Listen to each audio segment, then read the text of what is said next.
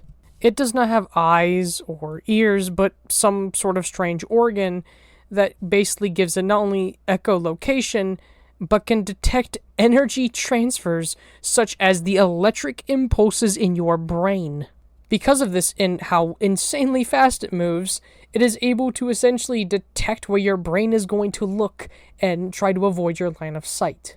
Although there is the rare case or incident where it fails to do this, and it can go ahead and be seen out of the corner of your eye. And in this game, he is exactly that.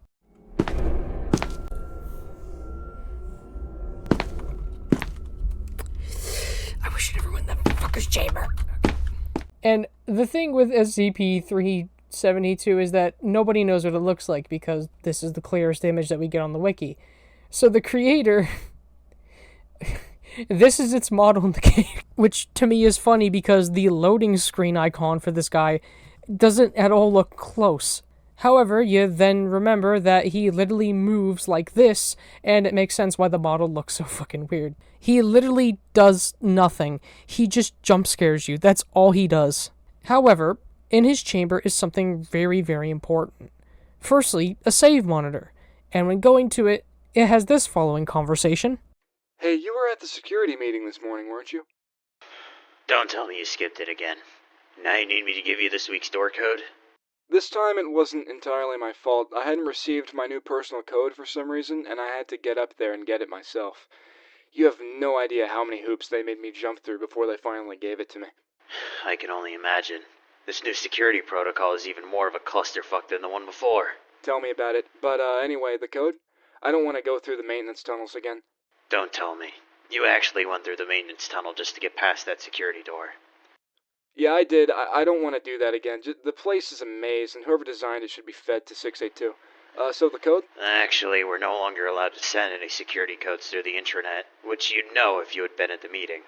I'll stop by in an hour and tell you the code. This is getting ridiculous. Franklin apparently isn't familiar with the concept of encryption. I mentioned it at the meeting. We are not going to take any chances until this overload is over and everything is back to normal. I guess he has a point. He does. Anyway, I have some work to do now. See you in an hour or so. Then, when you go over and look at the document for 372, which is in the corner, you can see that this guy wrote the password on the paper. And this password is actually useful as it opens a door in Zone 2, which goes ahead and lets us avoid the maintenance tunnel and not have to be like that poor bastard. And then next up is the most important and useful and game-changing SCP, 914.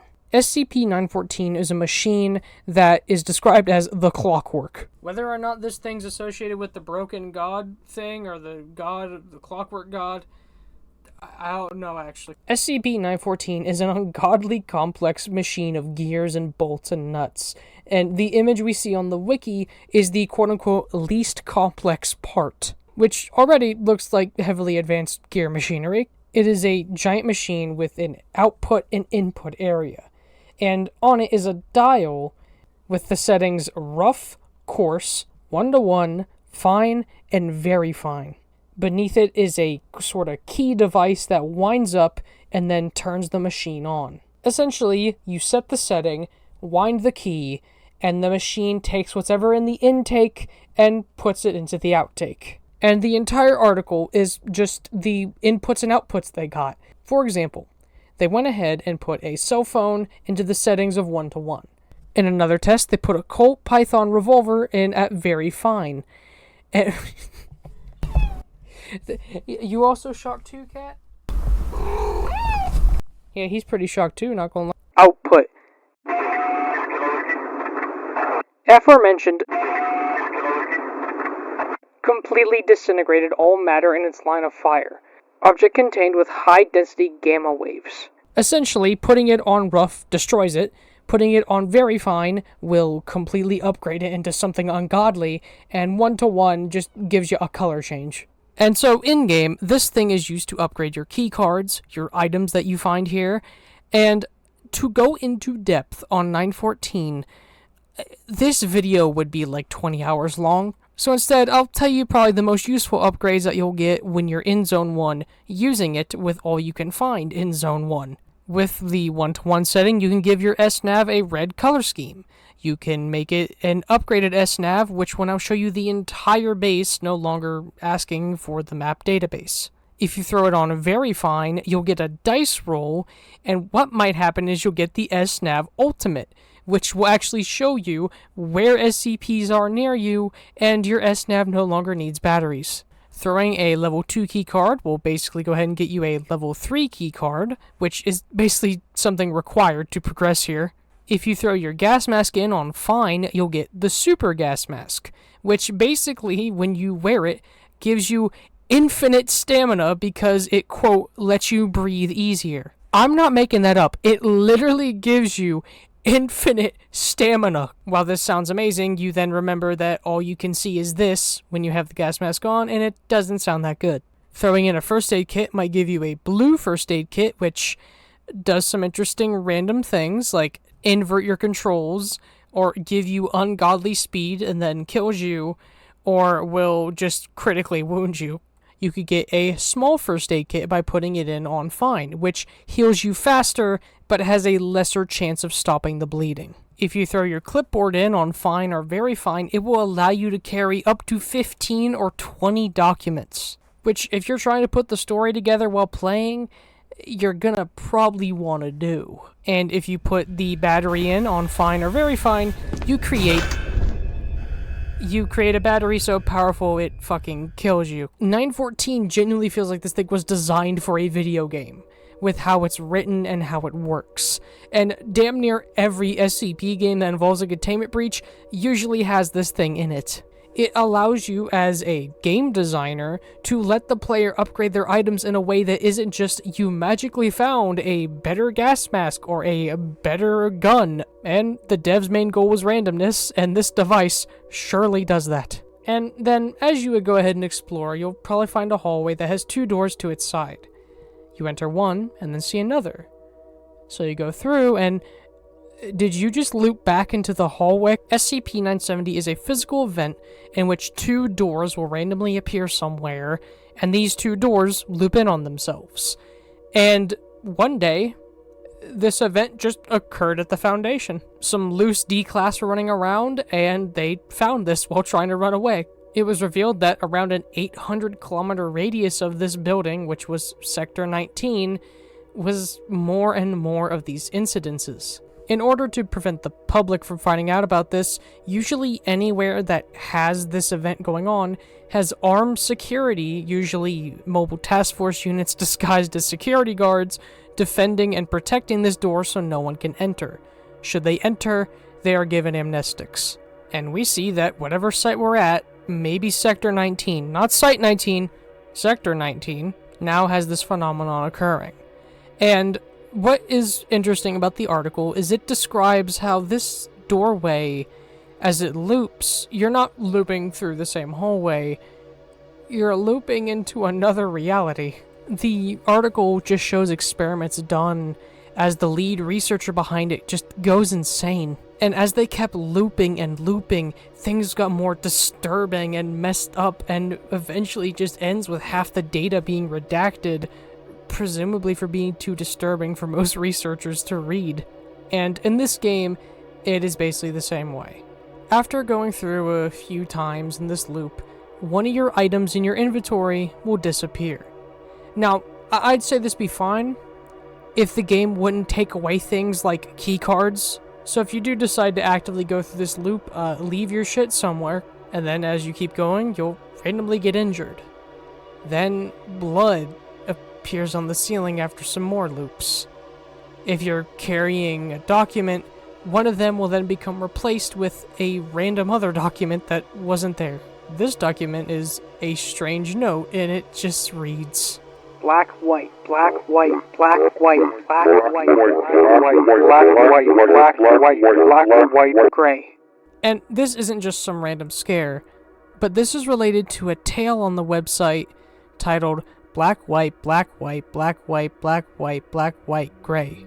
And it reads the following. Yesterday, I watched 3 men die because one man sneezed in a room full of blood and shit and light. Today, 3 more men go in, cheap mops and each other's lives in their hands. Yesterday, I watched a man I admired gunned down for leaving a rose for a girl whose life was tattered by trauma she never deserved. Today, she doesn't remember, and 3 halls down, I can hear her screaming. Yesterday, I watched a group of soldiers go down fighting against the corpses of comrades who died before them. Today, we test another sample, this time on children. Yesterday, I watched 5 men and women gunned down in an abandoned factory no one cares about. Today, it happens again and again, every 11 seconds, forever. Yesterday, I watched a man sit comfortably in a nice armchair, sipping scotch and laughing as he ordered a woman to simply stop breathing.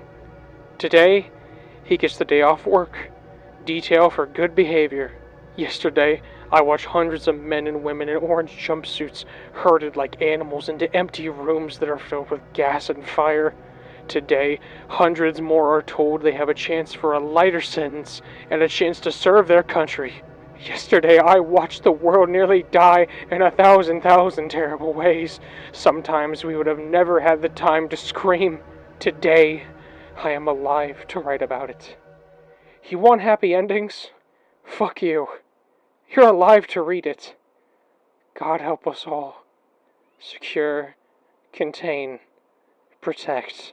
The article is presumably, at least a lot of people interpret it as essentially an article about how, one, the Foundation deals with godly, unknown horrors every day.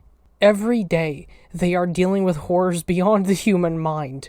And every day, people, D-Class, are being used to test these things. And these D-Class, I know I stated they're death row inmates, but not all death row inmates are necessarily bad people. What if some of the women who are D-Class were just women who killed their rapists? That's 100% justifiable, but unfortunately the law calls that murder. And in America, if you have enough money, it's just not even a fucking crime. What if some of the men who are D-Class joined gangs just to meet ends meet and support their family? Not because they loved the violence, but just to keep their loved ones safe. These people are being thrown at ungodly horrors to die. Those specific D-Class are not bad people. And some of these SCPs, the world would be better if the Foundation just didn't touch them. If the Foundation just fucking killed 682, the world would be much safer. Sometimes the Global Occult Coalition don't sound like that bad of a side faction. Now, I do believe that this has a little bit of a theme to talking about the themes of the game. However, it also could just be an Easter egg. But assuming it's not, I will get back into what I think this note means later. So, after finding this note, you will eventually then find a dead scientist with a... disfigured is an understatement when talking about his face. And if you keep going through, his corpse will then float and just spin. Keep going still, another item gets yanked out of your inventory.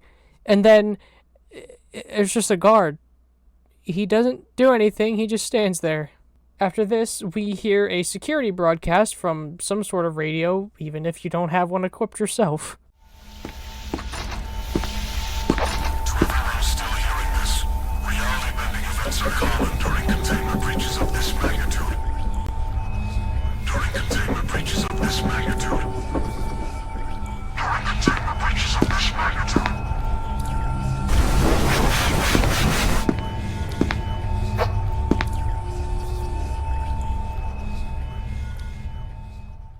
And should you keep going further, the next time you find 173, it'll look like this.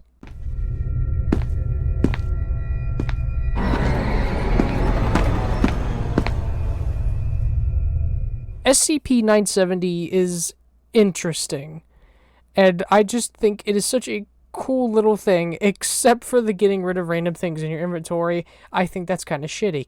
Next up, as you go through the facility, you'll likely hear a scream.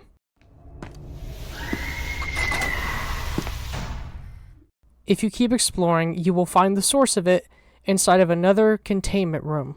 Here we're able to see a black puddle, which tells us without saying how she was killed. In here we see SCP-500 and SCP-1499. However, SCP-500 requires a level 4 keycard. In this room, we can find a computer, and along with that, a badge on the floor. The badge belongs to an employee, Emily Ross. She was a level 2 assistant researcher. And when looking at her keycard, a musical cue plays.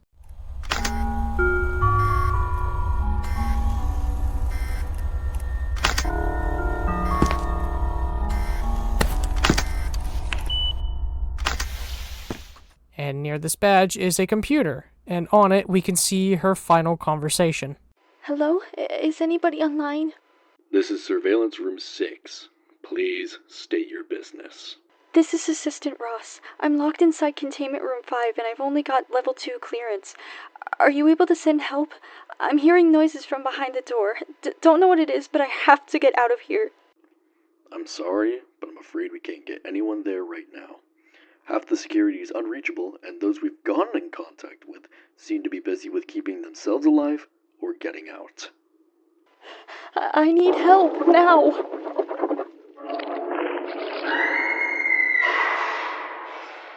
Hello? Are you still there? And scanning the QR code on her badge leads to a Yahoo search. Yeah, I don't understand what this all means. And the door to SCP-1499 is able to be accessed by just a simple level 3 keycard. And now we have 106's biggest weakness. And SCP-1499 is interesting as it is essentially an infinite storage and safe house. And the article for 1499 is really good. It is an old Russian Soviet gas mask that, when worn, seemingly teleports the wearer away, and the wearer states that they enter this strange dimension. And funnily enough, radios seem to work. So we read some test logs about D-Class and agents who were given the gas mask and radios describing what they saw. They mentioned the world being covered in gunk and looking strange and just abandoned. They see beings with dark skin covered in slime, with eyes and mouths all over their body where they shouldn't be. The final log, which requires level 5 access, has an agent going into a sort of church-like building. In there, they're seeing these creatures do like a ritual, where they're all screaming with their mouths open, creating this grating sound, like metal grating. And as they're doing this ritual, there's someone pulling a worm out of their stomach, and this worm creates a portal that creates light. They then go ahead and decide that they need to go ahead and stop this, that they have to end this. And then they just... Remember, this is all radio, so all we get is sounds. We just hear the sounds of viscera. They take off the gas mask, stating that they have it now, and then they appear holding a human heart. And then the agent screams in fear. Whatever they were yanking in that realm was not a heart. Then we hear about how in Russia, out in Moscow, at a cathedral, a person showed up in a gas mask and shot up the cathedral and removed the priest's heart. It is not taking you to an alternate dimension. It is simply a gas mask that teleports you presumably somewhere in Russia, seeing as it's a Soviet gas mask, and everything around you looks fucked. But in reality, you're in the real world. So this SCP agent, armed, was in their mind gunning down these creatures, but was gunning down churchgoers. And Now, let's go ahead and talk about the gas mask in game. So you put it on, and you're taken to this dimension, and all you hear is just screaming.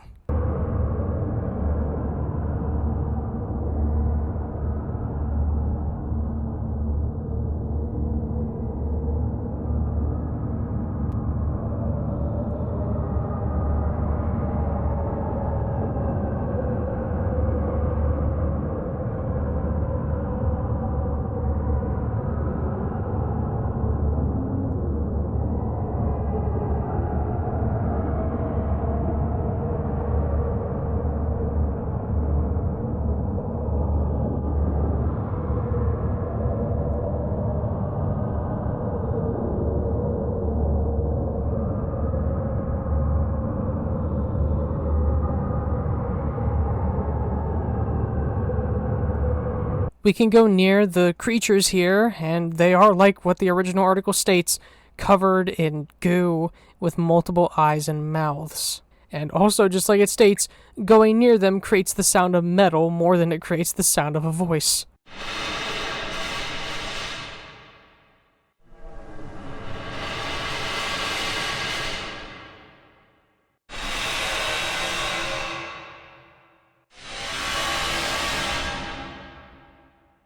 And as you go through, you'll likely see this church-like building ahead of you. Entering it, we see what appears to be these creatures doing that ritual that we heard about in the original article. In there is another creature overlooking everything on a balcony. If the player stays in here for too long, everybody in the church will stop their screaming, face you, and beat you to death.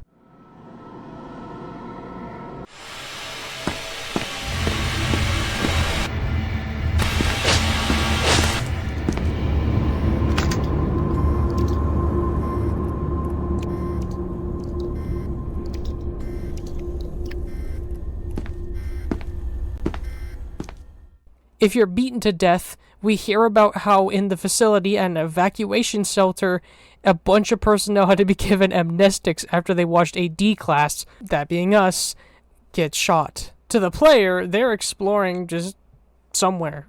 But in reality, you're inside of an evacuation shelter, scaring everyone to death. However, every time you put it back on, you show up at the same place you took it off. So, wouldn't that mean if the church was the evacuation shelter?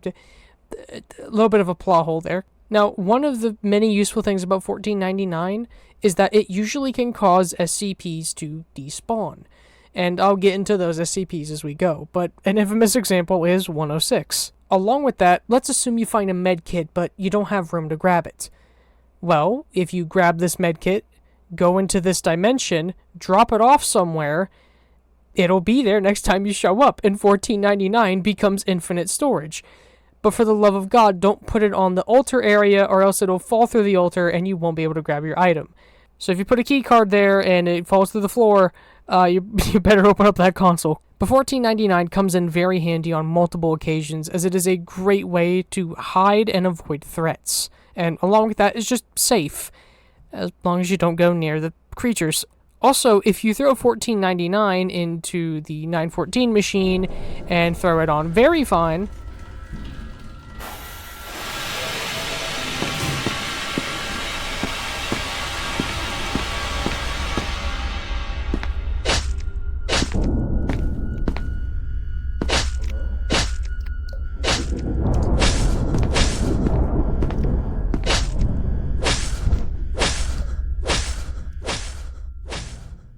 by the way, if you die to this -1 instance, it states that they found your body in an unidentified Russian mail.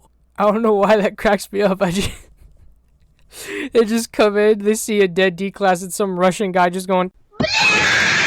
Now, let's assume you decide to go ahead and backtrack and go into SCP-500. All you get is a letter describing the pill and its very brief description, and a note. SCP personnel below Level 3 are now banned from handling SCP-500. This is not to be used to cure a hangover. Get AIDS and then ask permission. Now, SCP-500 is a really interesting SCP.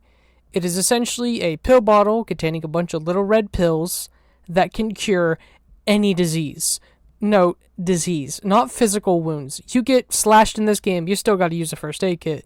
But, I don't know, let's assume you get a virus, or you read that book and get lung cancer, then you can go ahead, take a pill of SCP-500, boom, it's gone. And like I mentioned earlier, you can throw it into 914 and get SCP-427. There are very few SCP-500 pills in this game because of how useful they can be. So when you find one, make sure to keep a hold of it.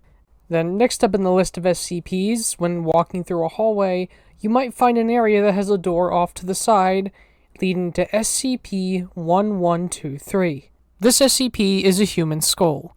Written onto it is the words "Remember" in Khmer. However, for most people, when going near the skull, it looks barely even eligible.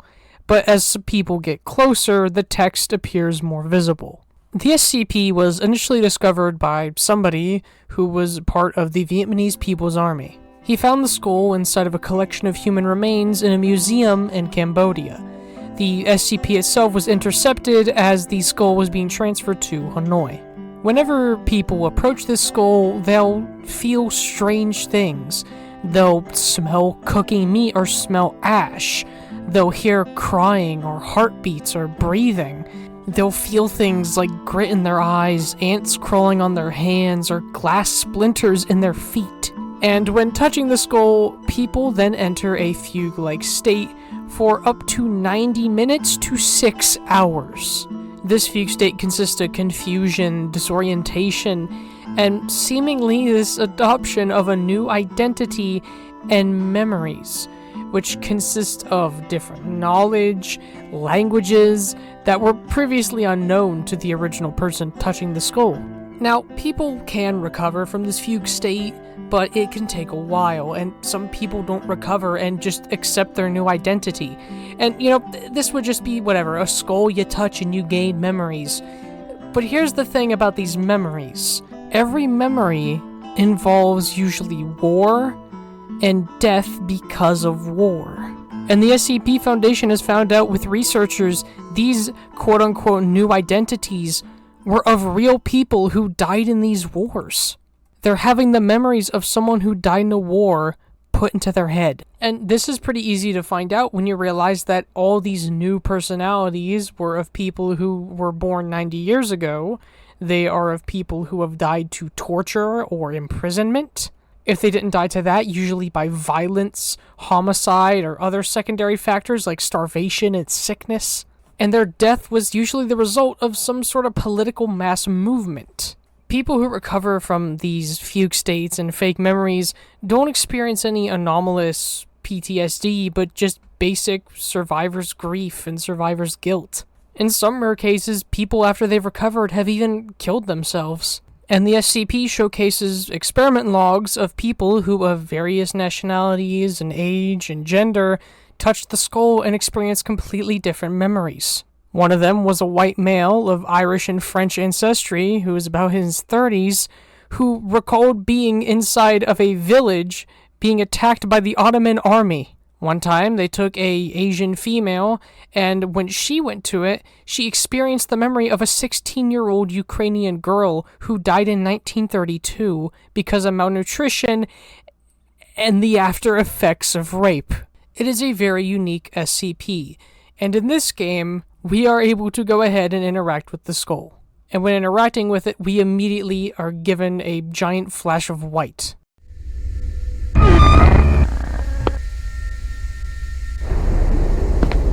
We find ourselves in a prison cell, and near us is a letter of sorts. We go to read it and...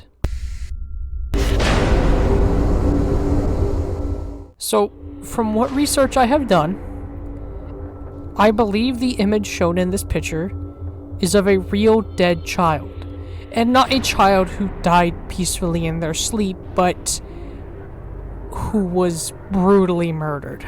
This is a real-life World War II propaganda leaflet. When translated from German to English, it reads as follows. Not your child. Just one of the countless children who have been killed by German bombs in Warsaw, Rotterdam, and Belgrade. How much sorrow and misery, how many burnt-out houses, destroyed churches, devastated towns and villages bear witness throughout Europe against the man who preached this war for 20 years, prepared it for 7 years, and on September 1st, 1939, unleashed it.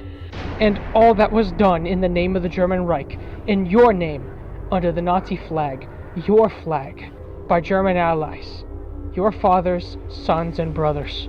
Do you want to pay for this? And in the bottom left of the leaflet reads a scribble saying, "I'm sorry, Helen. I wish I could have been there." We are presumably a person in World War II in some sort of concentration camp. Now, the leaflet itself that we are reading is actually a real-world leaflet that was in World War II. Now, I have tried doing research on this, and I can't exactly find a lot of info, and I don't want to harass my one German friend to be like, "Hey, Mr. German, can you translate this part of your fucked up history?" So, from what I can gather, it is written in German, and is basically a German leaflet criticizing Hitler. Now, I know for my generation that might be strange, that a country that does bad things has people in that country that don't agree with it, but the things like the scribbling out of the text and the "I'm sorry, Helen" was presumably added by the person that we're playing in this flashback. As we sit here in the cell, a Nazi officer enters.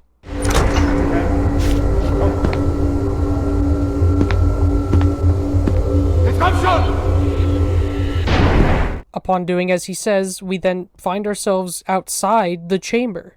However, we then find ourselves back in the flashback, and this time lying in the floor in a puddle of blood.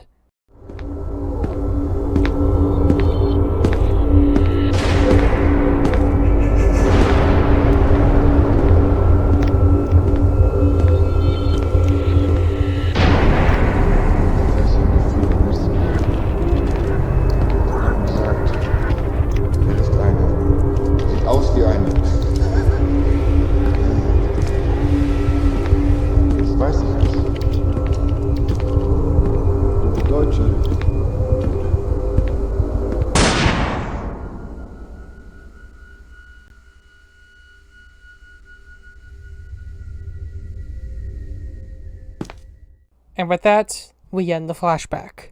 This kind of stuff is what I wish more SCP games had. Encounters that are optional and only just add to the experience. They aren't required to beat the game. And next up, on the final SCP inside of the Light Containment Zone, is SCP-1162. SCP-1162 is a...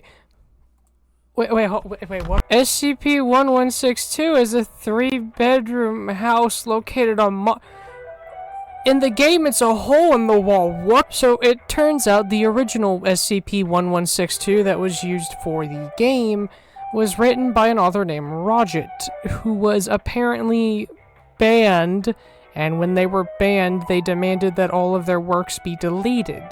So, it's kind of like the Dr. Bright situation. Just a lot less grooming. Basically, SCP-1162, the original before it was deleted, is a hole in a wall. This hole must be activated at least once weekly in order to prevent it from teleporting to a new location. It is essentially a hole that can appear in certain locations if not interacted with, and will seemingly just go on forever. Like, there is no end to the hole. How this SCP works is that whenever somebody sticks their hand into the hole, they will feel an item. This item is usually an item related to something in the past of the person reaching in, like something that they forgot or left behind in their past. However, as you grab this item, another item on yourself will be snatched away, like a pen that you have clipped to your shirt or your wallet in your pocket. And if this SCP is not activated within a week, it will then shift to a new location. But it will keep a hole where it was before, but now it has an endpoint.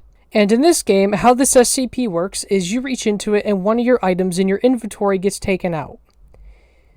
Now once again, what I'm saying is only an issue on easy mode. But if you decide to quick save after messing with this thing, you could lose a item that you need to beat the game. Now granted, people can just read the document, but not everybody's gonna do that. So, before you decide to interact with this SCP, make sure that you're, about to die or something. And a fun fact about 1162, if you decide to go ahead and reach into the hole without any items in your inventory, the hole takes one of your organs.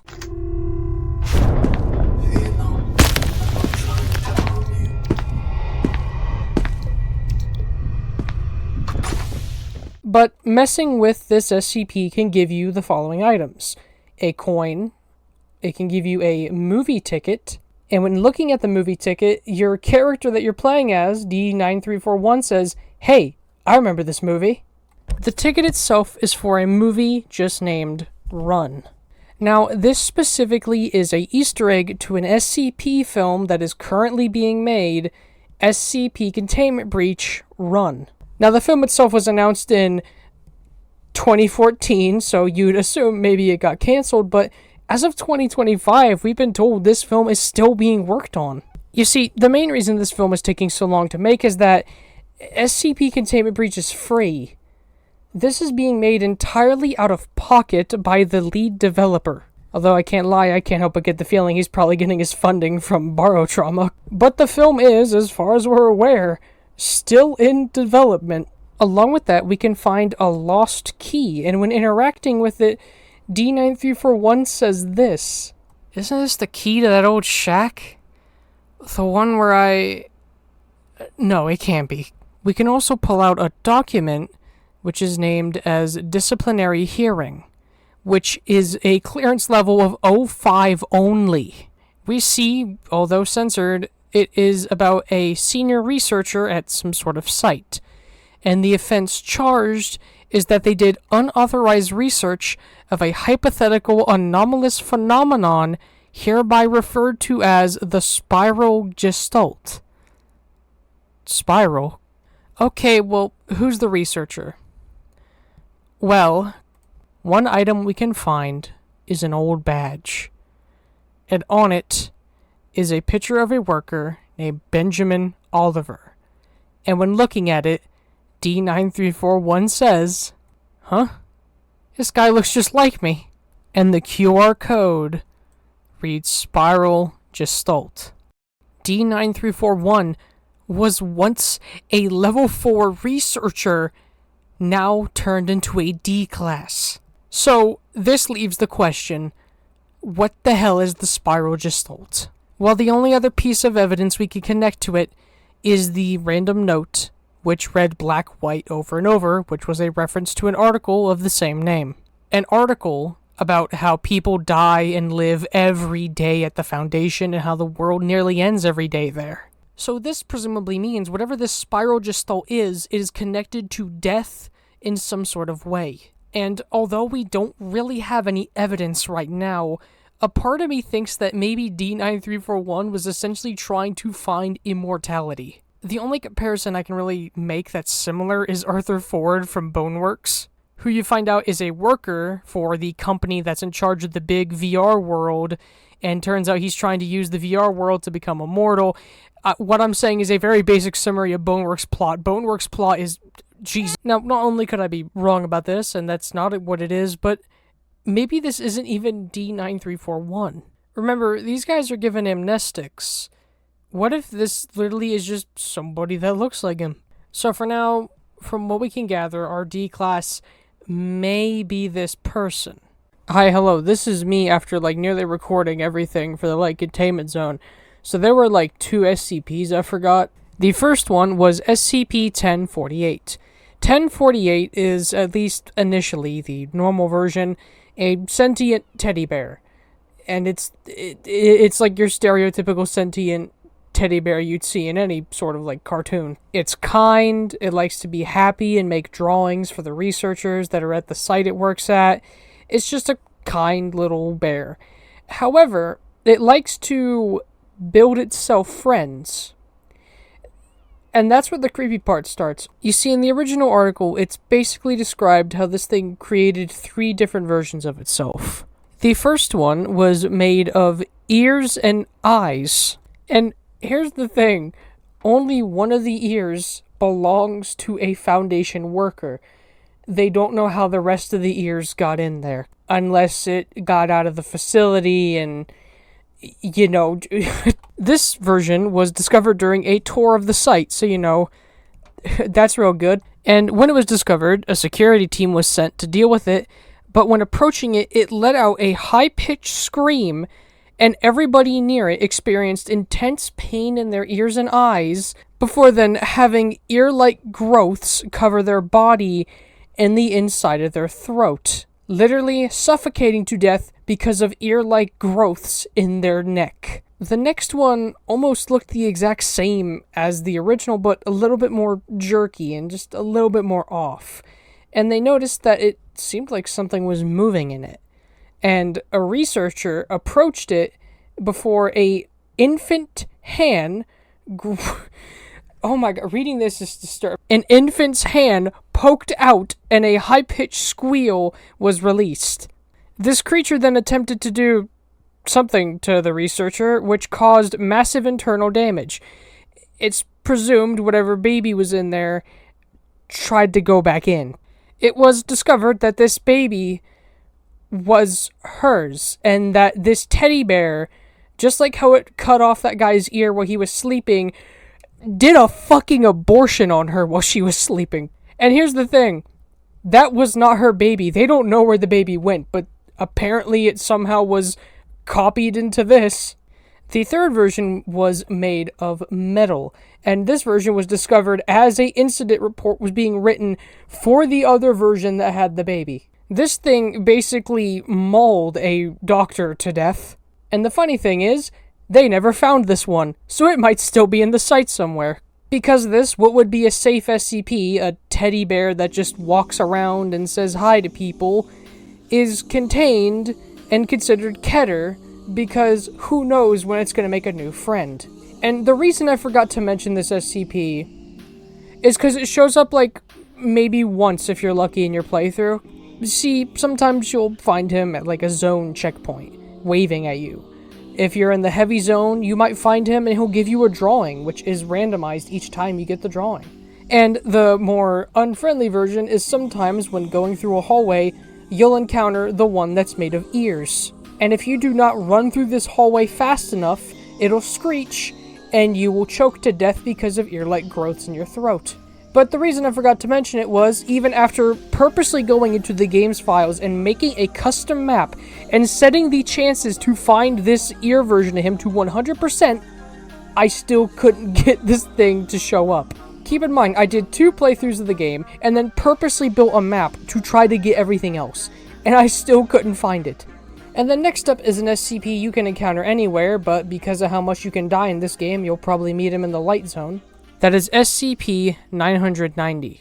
SCP-990 is an SCP I find interesting because it only shows up to people who work in the Foundation. This isn't like a normal SCP where it happened to maybe show up in there, like the looping hallway, or they found it, like 173. This is just a man who shows up to workers, and only workers of the Foundation.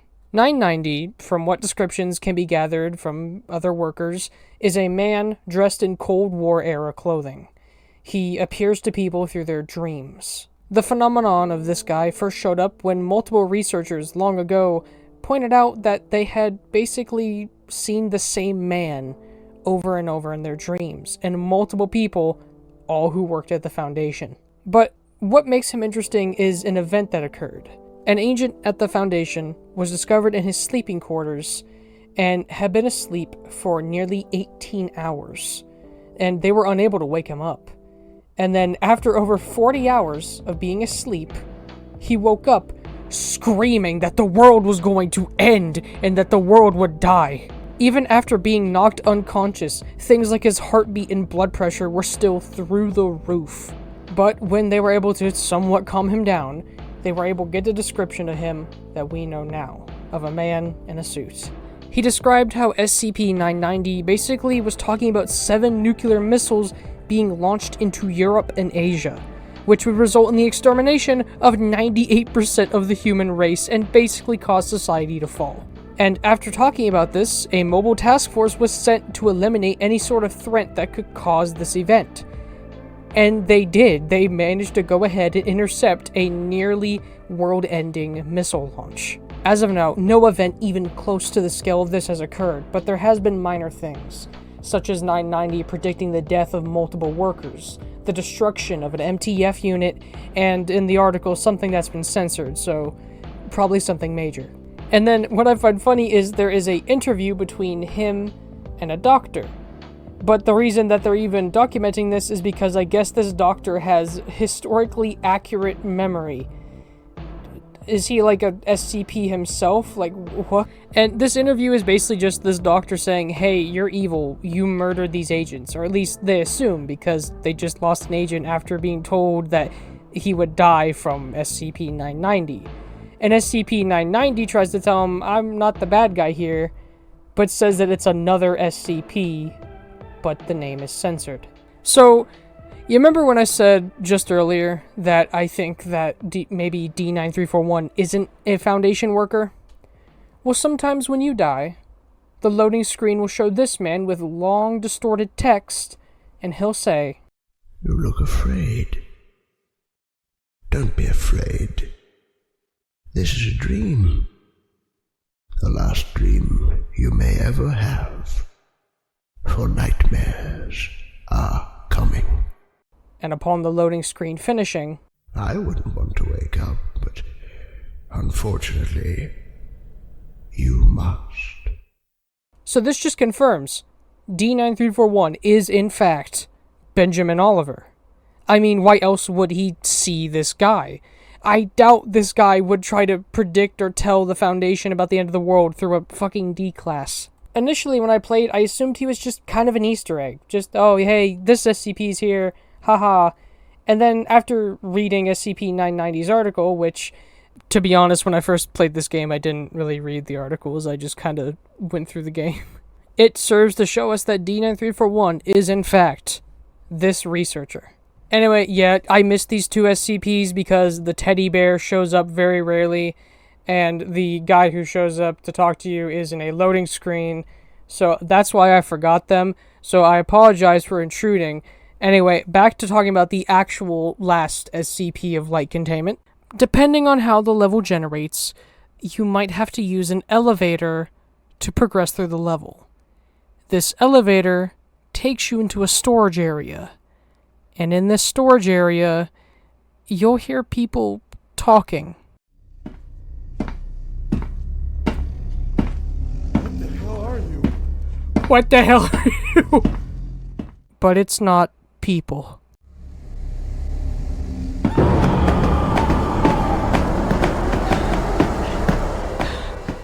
These are SCP-939 instances. SCP-939 are these red, lizard-like animals. They're over 2 meters tall and are very, very deadly. But what makes them deadly is not the fact that they're carnivores, but that they can imitate speech. Now, I know in the current world of horror that is ungodly overdone, but back when this was written, this was a fairly unique, at the time, concept. These are animals that replicate speech from people, and sometimes from people who they have killed. Other times, they'll copy the voice of a victim who never even spoke. And because of how deadly it is to test these things, D-Class who do have to test them are required to wear waterproof pulse monitors that show their heartbeat. So that way, in the event that they die, the Foundation knows they're dead because maybe they hear their voice, but their heart's not beating. And in this game, we are seemingly hearing them copy the final words of people from the Foundation because some of their lines do involve talking about things in the Foundation. Researcher told to main. Please respond. Told to main. Anyone out there? Where are you? Hello? Are you okay? Maybe I'm just hearing things. Now these guys are, although deadly, and basically once they find you it's game over, the way that you're able to deal with them is knowing the fact that they move in a clockwork-like rotation. They will do the same loop of the area over and stop and look in the same areas over and over. And normally this would be just kind of stupid, horror game design, but the basement is damn near pitch black. So you really gotta look out and see if they're moving or if they're not, because their hearing is good, and you will know if they hear you because they'll say something. Show yourself!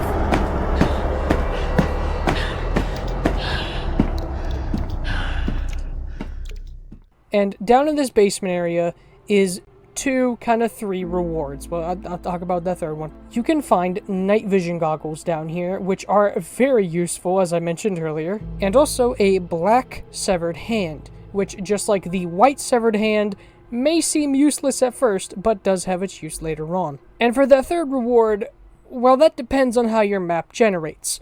For example, during my second run to get footage, which was the run where I don't use a microphone and don't use the console, the seed that the map generated decided to put SCP-914 on one of the elevators.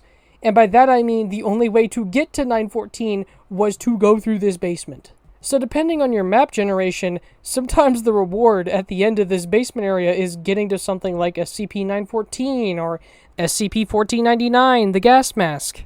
And with that, we are finally done talking about all of the SCPs in the light containment zone. There's still more in heavy, but now that we're done talking about that, let's talk about the story that we can pick up on as we travel through here. It's just so much. I mentioned it earlier, but one of my favorite details about light containment is the ever so shrinking sound of screaming and death. The background after the breach is nothing but the sounds of death and crying and fear, only to slowly be replaced with the very famous track that plays in this zone.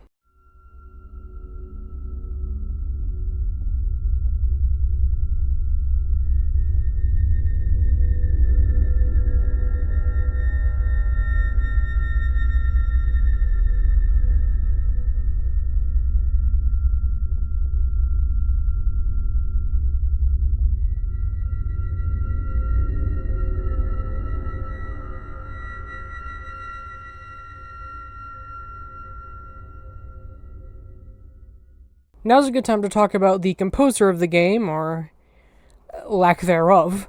You see, because this game is free, and, you gotta cut costs somewhere, a lot of the music, not all, but a lot of it, is by Kevin MacLeod. Now, if you don't know who he is, I'm gonna ask you 2 things. 1, did you grow up on Vanos Gaming like me?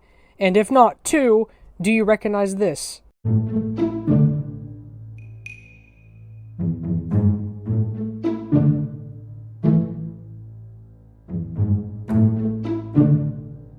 Yeah, same guy who made this also made this.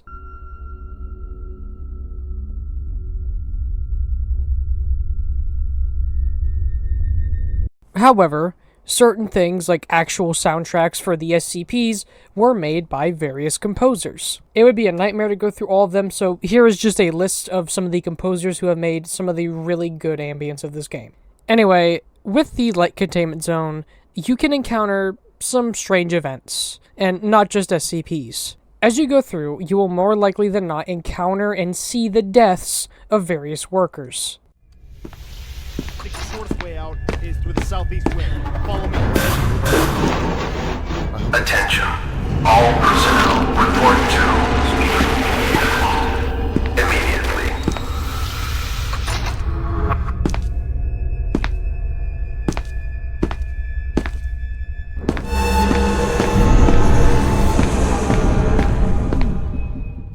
But another interesting thing that happens as you go through is that sometimes doors will shut or open without you interacting with them.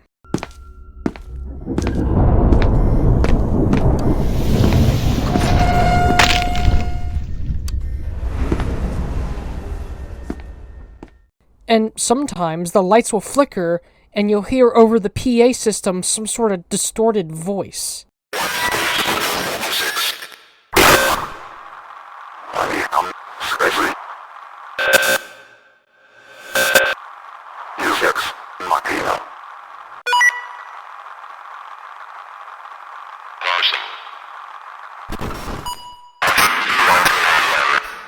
Now, there's only really 2 things that this could be. A, it is a SCP that we do not know that is messing with the system, or B, that SCP is 079. Now, the reason I think the B option is because 079 is basically forbidden to ever be plugged into the facility. And earlier, we hear about how 079's doors aren't really working properly ever since 106 walked near it. And the reason I think that 079 got plugged into the facility is two things that can occur while you're playing.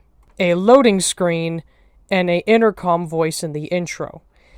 Let me explain. Sometimes, while loading, after dying to 173 for the 100th time, the loading screen will mention the Chaos Insurgency, which, for a minor recap, if you either skipped to this part or forgot what I said 2 hours ago, don't blame me if you did, they are a group that wants to steal SCPs and weaponize them. In most SCP fiction and media, they are essentially the bad guys. And while playing, the intercom voice will sometimes say this in the beginning of the game. Remember to report all suspicious activity to your supervisors. Not even you are exempt from scrutiny. Stay paranoid. Stay vigilant. However, I must admit, it could be any faction. It could be the Serpent's Hand, the Global Occult Coalition. It could be Are We Cool Yet even? What if it was even another SCP that allowed 079 to go ahead and take over the doors and the PA system and the lighting? What if it was like 106 who really wanted people to suffer before he got to them? But assuming it's not 079, then it really has to be just some other SCP messing with the facility. What if that was what caused the whole containment breach in the first place? But as we travel through the light containment zone, we will be using monitors to save our game. And if you're playing on easy, you'll at least be reading them to see what they say. And so let's go ahead and look at what all the monitors say and see what we can piece together about the story. Inside of SCP-205's chamber, we're able to see the staff has noticed that the cycle is indeed speeding up. Inside of SCP-1123's chamber, we're able to find a conversation between two workers who are very clearly annoyed at the facility's design, and we realize there's a reason this place is built like it is. Nice friggin' site. I got lost 4 times just trying to find the main security hub. What the hell's with this place? I tried to warn you. It was a modular design theory command cooked up. Set sections installed as needed and where needed. It was supposed to make expansion and recovery a lot easier, but it didn't really catch on. You'll get lost a couple times, but you'll figure it out. So apparently the site is designed in its strange way, not because of gameplay purposes, well, that too, but essentially is the game telling us that the weird geometry that we are dealing with as we travel was built on purpose because of this design theory, which never caught on, but, well, after you rebuild a site, you know, it's a little hard to rebuild it again. Although perhaps this isn't a rebuilding project that was done, but instead the site was built from the ground up with this design theory in mind. And apparently, the higher-ups at Command are the ones that came up with this idea, and, you know, I agree with Agent Harn. This shit's a fucking nightmare to explore. And the last real monitor of importance inside of the light zone is in SCP-012's chamber, in which we see that a worker named Dr. Harp and Dr. L have been trying to decipher and basically rebuild the music of SCP-012. Now, that person, Dr. L, is very interesting because he has written notes that you can find throughout the facility. Now, as far as I am aware, there are 6 notes. I do not know where the second one is, but I do know that the first one is located in 914's chamber. So I will go ahead and let you listen to note 1 and 2. I don't know why I'm bothering. I'm the only one alive anymore, I think. Or maybe just sane, or am I even that much at this point? I feel like I have to leave something, some shard of myself behind. I've seen the others. I know I'll most likely not even leave a body. So maybe that's what this is. Slivering myself off, leaving breadcrumbs in my brain, scattered and tattered. I keep hearing things in the dark. It's almost worse than what's in the light. I taste metal. Aversion to light. My foot. He doesn't mind light. He's never had any issue with light. Never, ever, never. He just doesn't like to take it all at once. No, not at all. Not at all. There were tests done during a breach. Some girly item that could see things. She watched it, saw it, was seen, saw. He likes to hunt. Or maybe he just likes. He doesn't retreat from the light. He just stops being it for a while. He slides back and hides and counts to 10 again. Begin again, and off he goes. Only nobody is ever it again. He takes his toys and the players, and he goes home. So you remember in the intro when they were talking about how Dr. L has been hearing things and is pretty much unwell? Well, we can see that now. Now, the he is referring to... the he that Dr. L is referring to is maybe 106. I mean, so far he's the only SCP we've seen that is, like, actually male. I mean, there could be other SCPs out there that resemble men, so, you know, it could just be another one, but maybe it's 106. I mean, so far it's the only actual one we've seen. But Dr. L, in his state of psychosis, is leaving these notes as a breadcrumb for the more likely than not fact he'll probably die. With the level of terror we are seeing in this containment breach, him worrying about death is understandable, and wanting to leave something behind, that makes sense. And next up, as you go through the entire facility, these will show up in all 3 zones, you'll encounter Tesla gates. Holy shit, you fucking killed her, dude! The first one you encounter is scripted to have this woman run in and die to show you, the player, not to just run straight through the hallway. You see, Tesla gates work by being activated when you get near them, so if you still go through them as they're activating, you're gonna get shocked. So, as the player, what you are meant to do is to go ahead and run up to it, activate it, walk back a little, and as it's done doing its electricity shit, go ahead and bolt through. Now, this on its own is fine, but assuming that you as a player have an injury, then it's not so fine, as you're going to have to be a little bit more accurate with your timing since you're limping. Tesla gates also have one other useful function, that being that they can cut off SCP-106. If you walk through a Tesla gate and 106 is chasing you, when the electricity hits him, he will go away. So assuming you haven't unlocked SCP-1499, this is the other way to cheese 106. But honestly, other than the Tesla gates, there isn't really much else of note. Sometimes when wandering through, you'll find an elevator which will have one of 2 scenarios occur.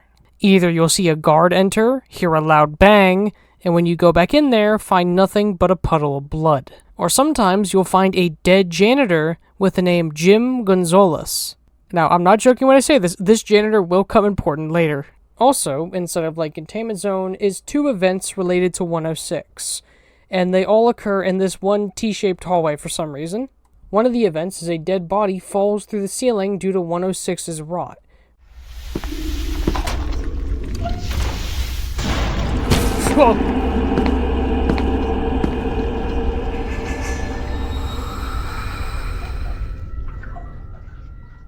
Presumably a dead body leaving the pocket dimension. On the body is this disgusting fucked up smile and one glowing pupil. You know, he'd do good in modern analog horror, this guy.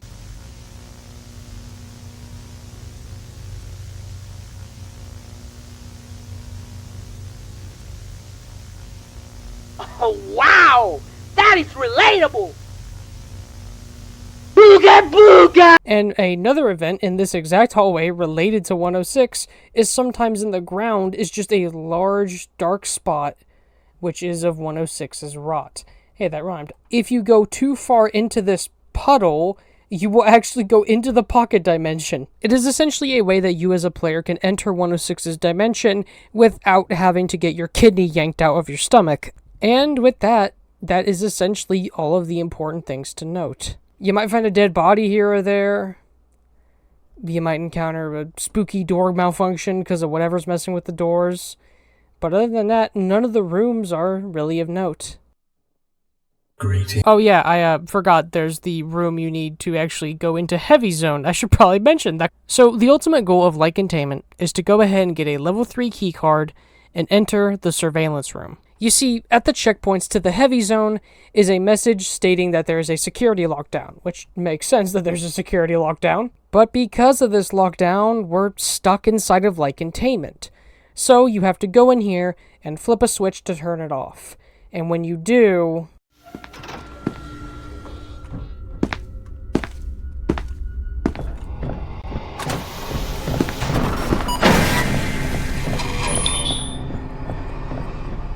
Oh, fuck.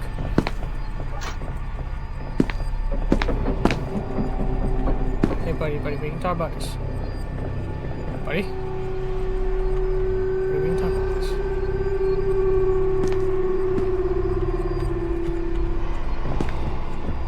Carter?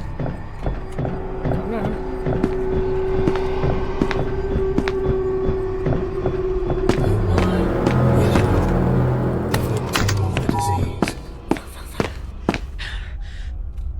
How persistent are you? I hear you breathing. I can see you're not well. The sickness has taken hold of you. This is SCP-049. SCP-049 is a very interesting SCP.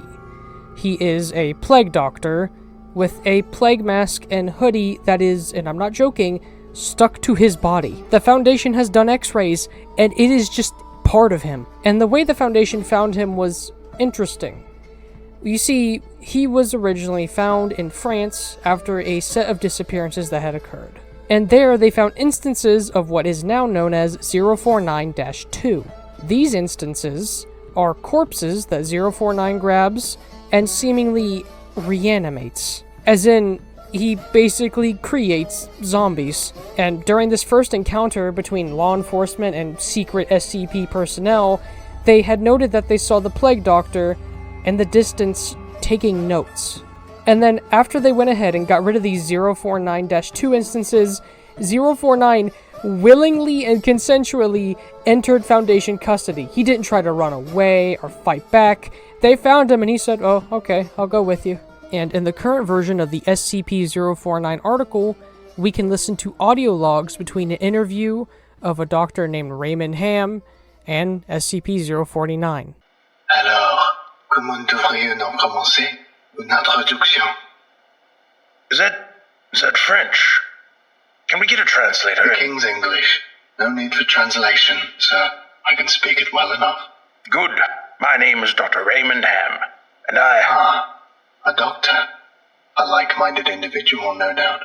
In these audio logs, we listen to Breck Willite voice Dr. Raymond Ham, and the amazing, absolutely ungodly talented person, the Volgan, voice SCP-049. Now, as of recording, as far as I'm aware, the Volgan has currently gone on a hiatus due to mental health, and I wish him nothing but the best, and I would like to let him know whenever you come back, I'm going to 100% listen to your first upload at work. But if you are a quote-unquote SCP fan and don't know who the Volgan is, then you're a goddamn liar when you say you're an SCP fan. He has done countless narrations and readings of SCPs, and has essentially become the official voice actor of 049. Because, fun fact, he also voices 049 in this game. And his delivery of his lines is just fucking perfect. He is genuinely such a talented voice actor, and probably the best one in the SCP Containment Breach voice acting department. I'm not saying the others are bad,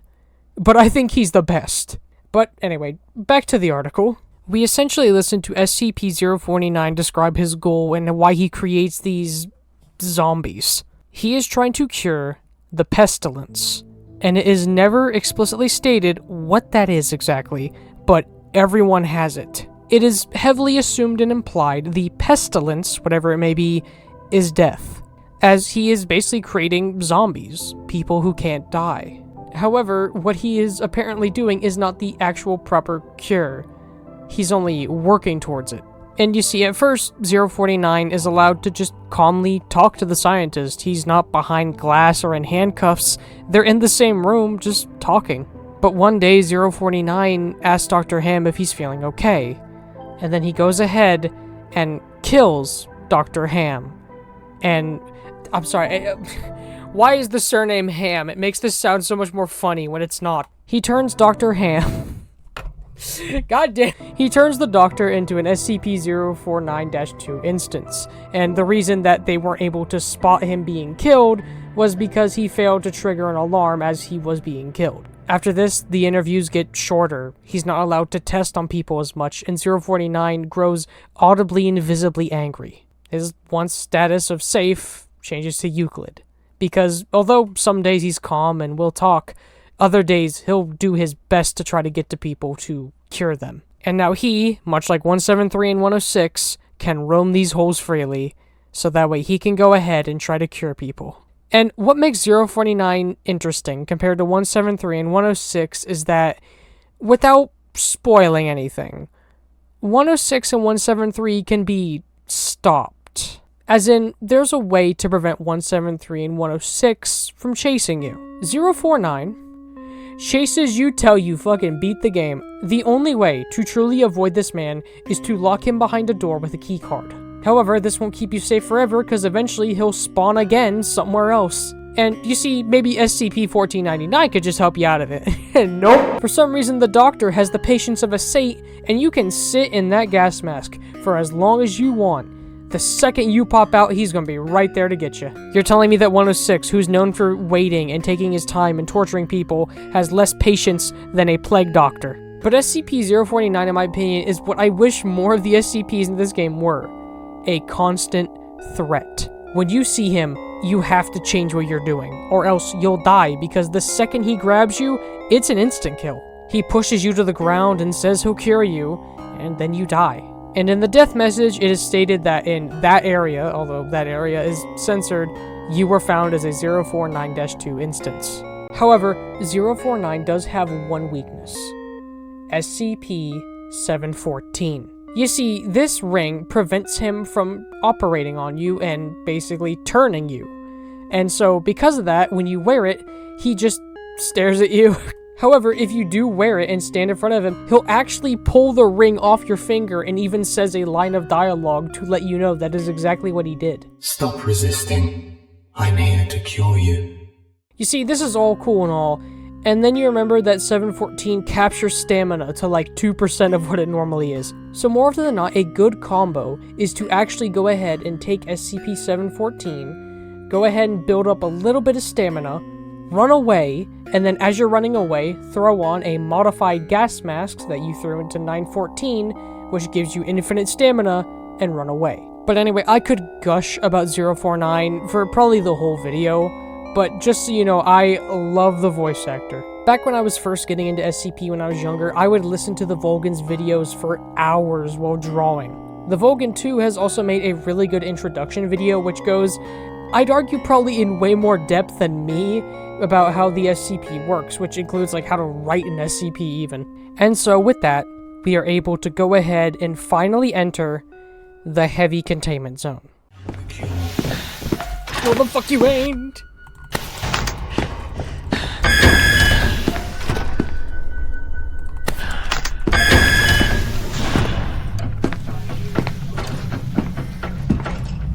Okay.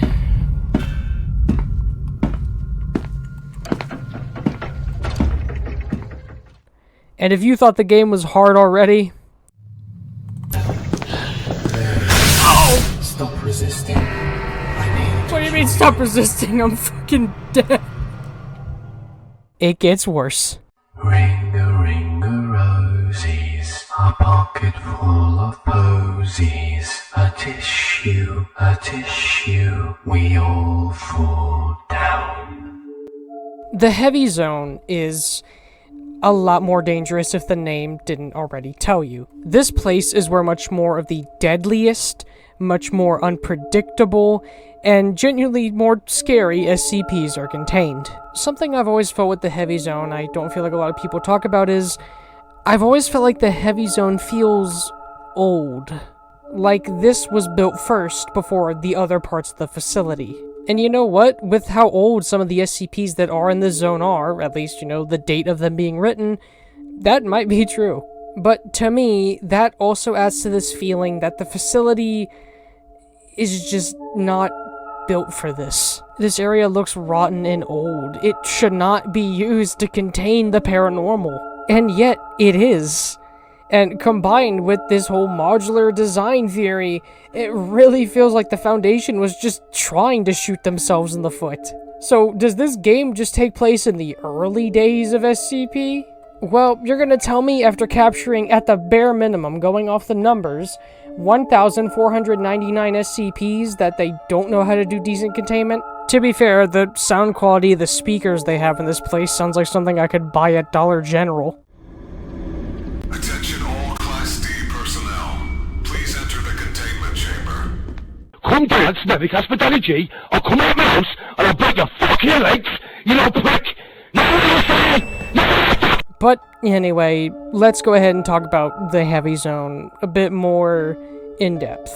The Heavy Zone is much more dangerous because of many factors. The hallways are tighter. There's more dangerous SCPs that are far more terrifying than the ones in Light Zone. Some rooms are bigger and more complex and take a good effort to get across. Some rooms contain hazards like smoke, like we saw in the Light Zone. But instead of being these checkpoint rooms, they're just normal hallways with smoke leaking in them. But while in this place, you'll also find a lot of bodies, surprisingly. You can find a dead D-Class who's been shot. You can find a dead guard lying against a wall. But you can also find ducks. Sometimes you'll find these ducks lying around, and if you get close to them, they make this noise. These ducks themselves originate from a joke article written on the SCP Wiki called Anomalous Ducks, which lists anomalous rubber ducks. Just a little bit of humor to make up for the unimaginable horrors. But to me, with the Heavy Zone, the biggest thing that makes it challenging is simply just how tight a lot of the hallways are. In the Light Containment Zone, there were a lot of rooms large enough to kind of jukes the SCPs, and you could usually just lead an SCP to that room. But in Heavy Zone, these rooms are a lot more tighter and harder to slip through SCPs when they're in the middle of a hallway. And combine that with the hallways being darker, combine it with the fact that there's even more SCPs we encounter, and combine it with the fact that this game's already pretty damn difficult, and the Heavy Zone lives up to its name. Now, when it comes to items, Heavy Zone only introduces one, that being one singular eye drop. The eye drop is an item that when you use it, your blinks go down slower. Yeah, that's kind of it. However, you can throw the eye drops into 914, and you can go ahead and either get, if you put it on fine, eye drops that slow it down even more, or if you put it on very fine, they'll temporarily blind you. After that, there's only really one more item, but it only shows up in a specific SCP's chamber, so I'm going to mention it when we get there. But Heavy Zone does introduce some new SCPs, and let's talk about the most infamous one, probably the most famous SCP alongside 173 and 106. Okay, where is a monitor?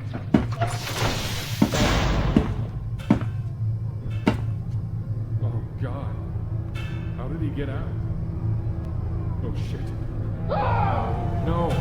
Sorry. Get away from me.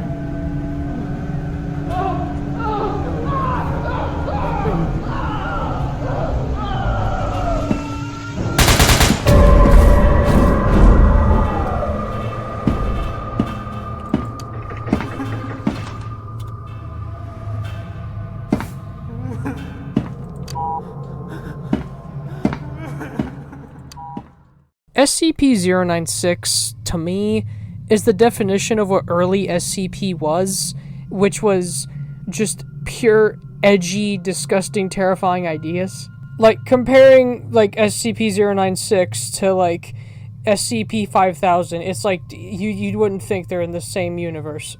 And then comparing 5000 to SCP-7000, SCP-096 is basically the ultimate definition of a cognitohazard. You see, this thing, all it does normally is sit and cry. That's all it does, is it just sits there and sobs. But if you look at it in the face, make any sort of eye contact with its face, it'll become angry and more furious until becoming this enraged creature that, according to the wiki, can run up to 35 kilometers per hour. And then there's a second measurement which is censored, but is in 3 digits. This thing can run more than 100 kilometers per hour, apparently. And people who witness its face are labeled as 096-1. 096, upon having someone look at its face, will immediately go after them, and according to the wiki, literally eviscerate them into nothing but a pile of blood. As in, there is no bone, no skin, no hair left behind when he's done tearing you apart. The only way for the Foundation to tell who this thing killed is by literally studying the blood. Oh my god. So the obvious answer is just don't look at him. Well, here's the thing. If you also look at a photo of him, a video clip of him, then he becomes enraged. And you can be looking at a photo of him from your house, and something in him senses that, and then he goes after you. And an exact incident happened like this, where somebody took a photo while they were out on a mountain, and I'm not joking, 4 pixels of its face was in that picture. And that person was eviscerated into blood after 096 breached its containment and traveled all the way to that man's home. So basically, SCP-096 can have absolutely under no circumstance someone look at his face. Now you're probably wondering, how in the hell does someone contain that? That sounds impossible to contain this thing. Well, that's where the Foundation invented a piece of basically sci-fi tech called Scramble Gear. Scramble Gear, basically, when it detects 096's face, will purposely, through lenses, block it out and censor it. It is millisecond accurate, because if it isn't, then the people who are trying to contain this thing are gonna die. Now, gameplay-wise, 096 works almost like a polar opposite to 173, where you cannot at all look at his face. If you do, a loud music cue begins to play, and he suddenly starts shaking and covering his face and screaming.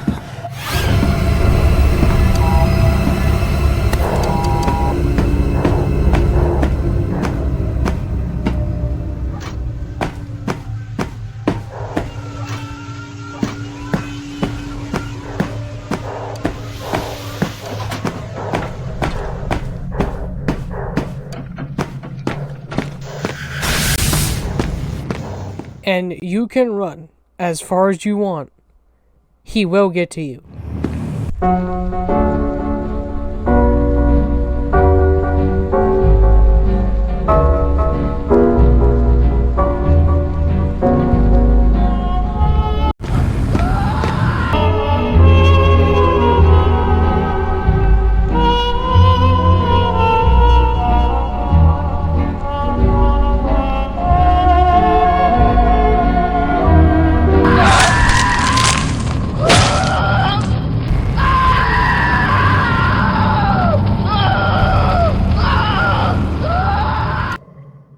'Now, this might seem like a bit overkill, but then you remember that you usually hear this guy before you even see him, that being his loud crying and music cue.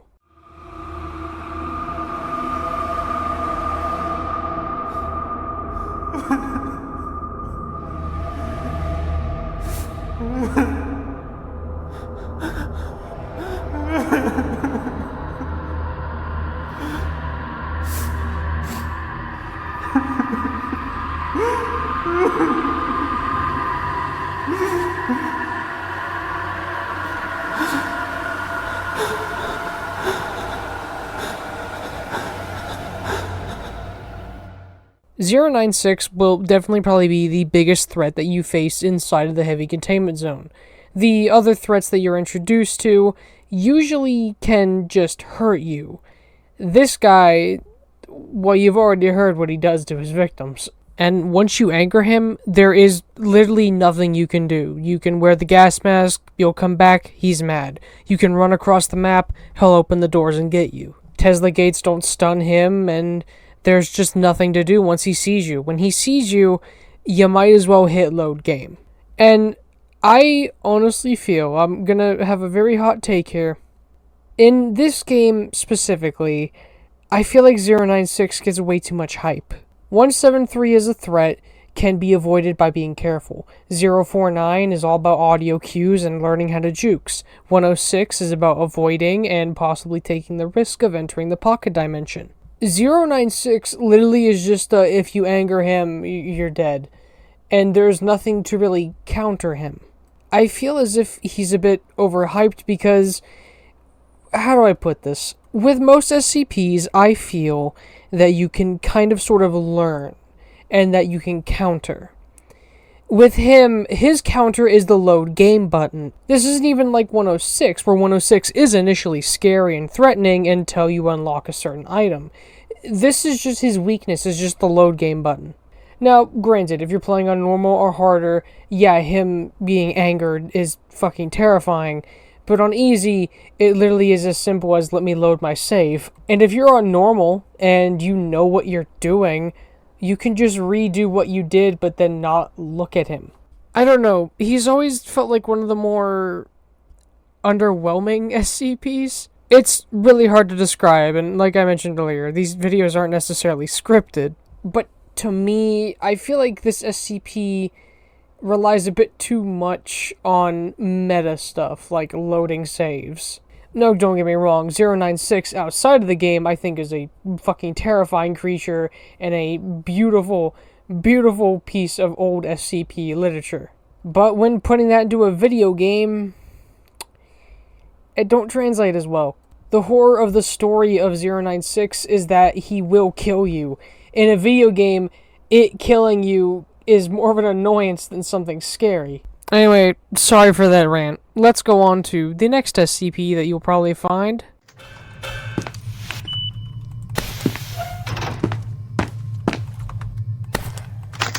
Cat, I hear you. Stop yelling. I love you, Cat. Oh, fuck. I forgot I'm playing a video game. SCP-966. SCP-966 is a very interesting SCP as you cannot see it. You see, these creatures cannot be seen by the naked human eye, and normally they use this to go ahead and gather food. In the wiki page, it explains that SCP-966 essentially will release some sort of wave, the term for it is censored, and this wave completely prevents you from sleeping. They basically give you a paranormal level of chronic insomnia and give you hallucinations. These creatures will go ahead and keep these victims awake until their mind basically can't respond to any sort of attack. They're so tired they just can't do anything. And then when they reach that point, consume them. But these creatures can be seen via infrared vision. And when viewed in infrared, yeah, they look pretty fucking scary.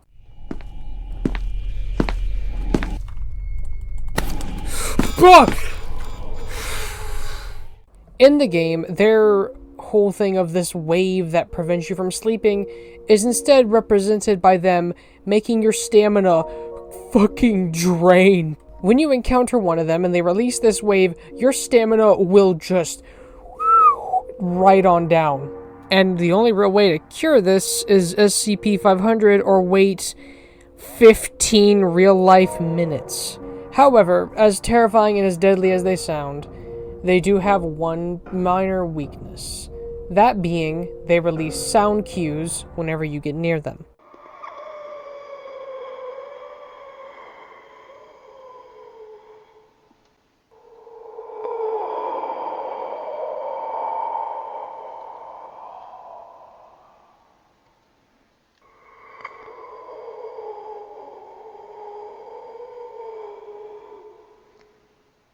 And in case that's not enough, there's even text prompts which read, "You feel something breathing right next to you. It feels like something is in this room with me. You feel like something is here with you, but you do not see anything. Is my mind playing tricks on me, or is there someone else here? You feel like something is following you. You can feel something near you, but you're unable to see it. Perhaps its time is now." Are you sure? And they will be throughout the entire rest of the game, just like 049. And their stamina defect does have one counter. 714. Good old reliable. And another good counter is an upgraded gas mask, which, with its extreme stamina regen rate, basically just fucking counters the stamina decreasing. And next up, as you travel through the building, you'll probably encounter a room for SCP-895. SCP-895 is a really interesting SCP in my opinion. I feel like I've said that about a lot of them, but like, I really like the concept with this one. SCP-895 on the surface is an oak wood coffin. And, okay, whatever. However, when trying to open the coffin, according to the wiki, something so terrible happens that they've decided it must remain closed. However, here's the funny thing. That's not the part that makes it even scary or interesting. Any and all security camera equipment or recording device within a certain radius will display these horrific hallucinations and sights. So horrific and so disgusting that some people, researchers, who have seen these hallucinations have gone under severe psychological trauma and stress. And on the wiki, I fucking love the wiki, oh my god. This is represented by a quote-unquote live camera feed where the lights keep flashing, and between the flashes, something crazy and weird shows up on the wiki. It is so interesting. And in-game, if we go ahead and turn on a monitor in an office, or use night vision goggles, D9341 vomits himself to death. Hey, buddy.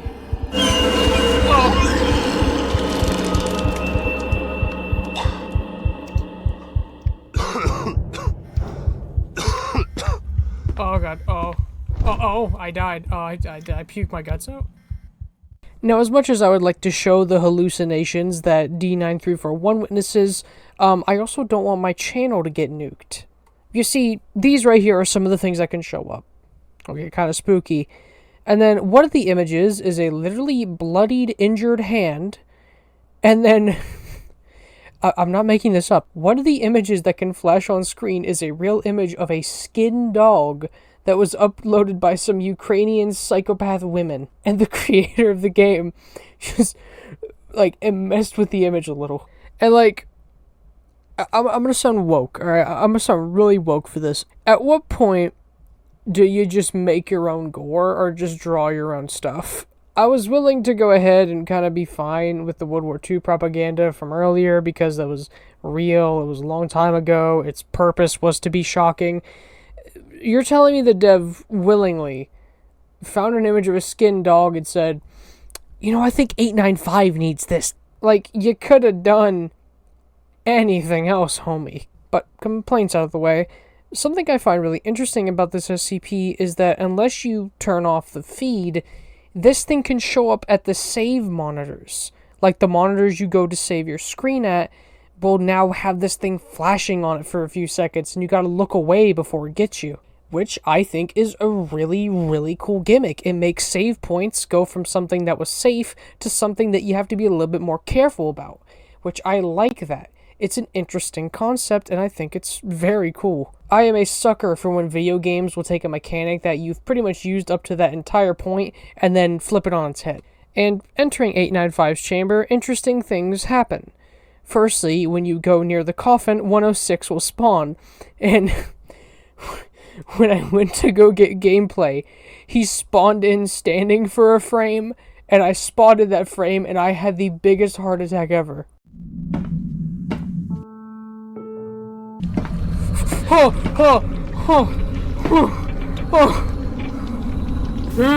my god. Holy shit. Oh my god. Oh, that scared me. Oh my god. Oh, I fucking hate you, you old bastard.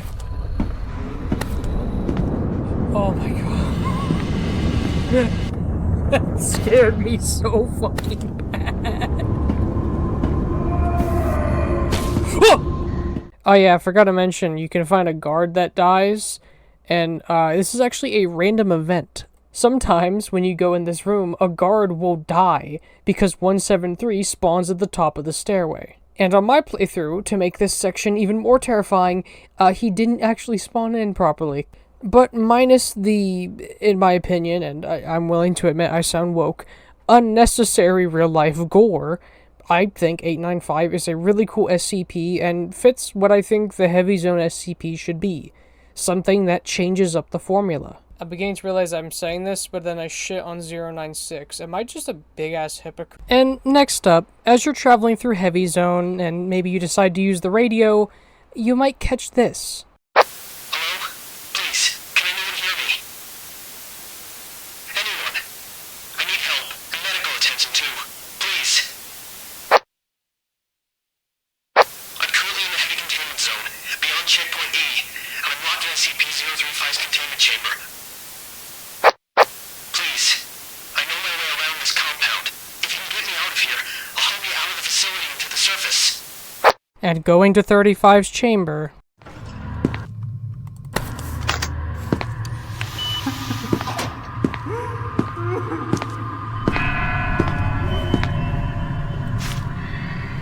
Oh, thank God. Someone actually found me. I thought I was done for a moment there. SCP-035, despite its appearance, is a terrifying and powerful and deadly SCP. Visually, it doesn't look that scary. Visually, it just looks like an old comedy mask, and sometimes it'll go from frowning to smiling. And what's interesting is when it changes, photos, videos, and even artist renditions of the mask will then change to the expression. And fun fact, on the wiki, if you stare at the image for long enough, it will change. But that's not the part about it that's scary. It has the ability to cause things around it to decay and can manipulate people into aiding it or wearing it. Whenever somebody wears SCP-035, they basically become this person who claims to be the being inside the mask. This being is apparently millennia old and is able to basically solve any problem given to it. And initially its containment was really simple, just put it in a glass case. However, as time went on, the Foundation noticed that it can mind control workers into helping it. It can take people's memories, so when it does mind control someone, it can know the code to a door. And also, its chamber begins decaying and rotting, and it's to the point now where they basically have to build a new chamber for it almost all the time. And as time goes on, it just gets more and more deadly. Its mind control is just so powerful that it caused people to go insane that work there and kill multiple researchers. They had to line the chamber's walls with another SCP called 14-8, which is a metal that helps block out mind control waves. And when we see it in-game, his chamber is very much in a state of ruin, covered in dirt and gunk and filth and blood. And inside, we see that a researcher has apparently fallen for its manipulation and is now wearing the mask. This being talking to us being that ancient being. SCP-035 will plead with D9341 to let it out. And depending on how the conversation goes and whether or not you choose to enable gas to basically make him choke to death, he will say various things, and if we ever let him out, what he says will depend on how fast we let him out. If we immediately open the doors, he tells us this. Unfortunately, I never had any intentions of taking you with me, so this is where we part ways. But for the sake of my freedom, I have reason to believe that SCP-079 has taken control of the facility's systems, including the door system. Your best bet is to appeal to it somehow. Hopefully you can come to a compromise. However, it does not control the warheads, which you should disable remotely in the event that something goes wrong. Now, one can wonder how the fuck he has this information, and then I remembered that it's an ancient evil being who probably has had a millennia worth of thinking. Now, assuming we can trust 035 because the wiki article does state he is a very manipulative being, that perhaps these malfunctions with the doors, including what we saw all the way back in 173's chamber, was because of 079. 079, and somehow, in some way, got access to the door controls. Now, thankfully, it doesn't have access to the warheads.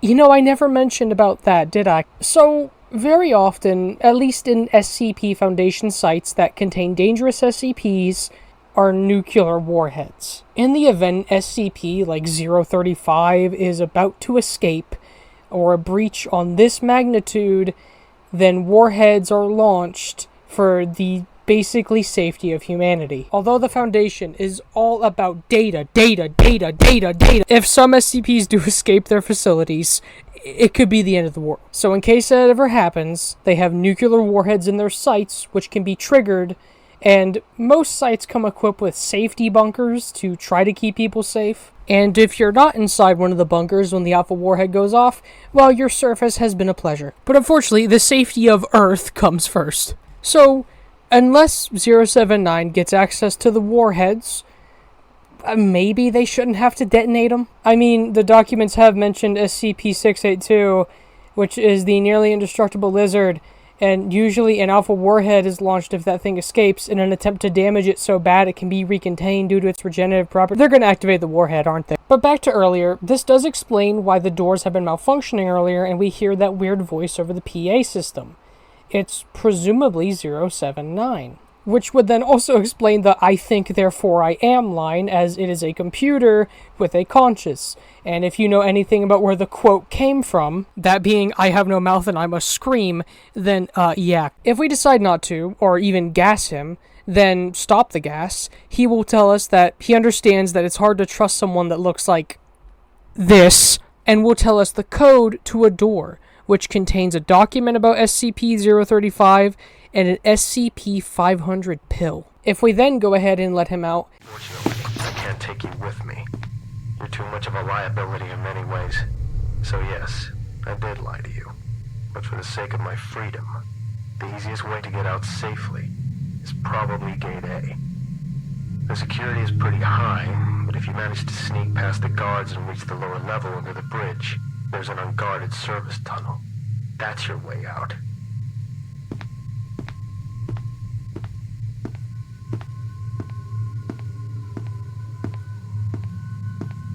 We don't know where this is, what this is, but he says it's probably our best chance at getting out. But if we instead decide to gas him till he literally falls over and dies, he then gets back up and tells us this.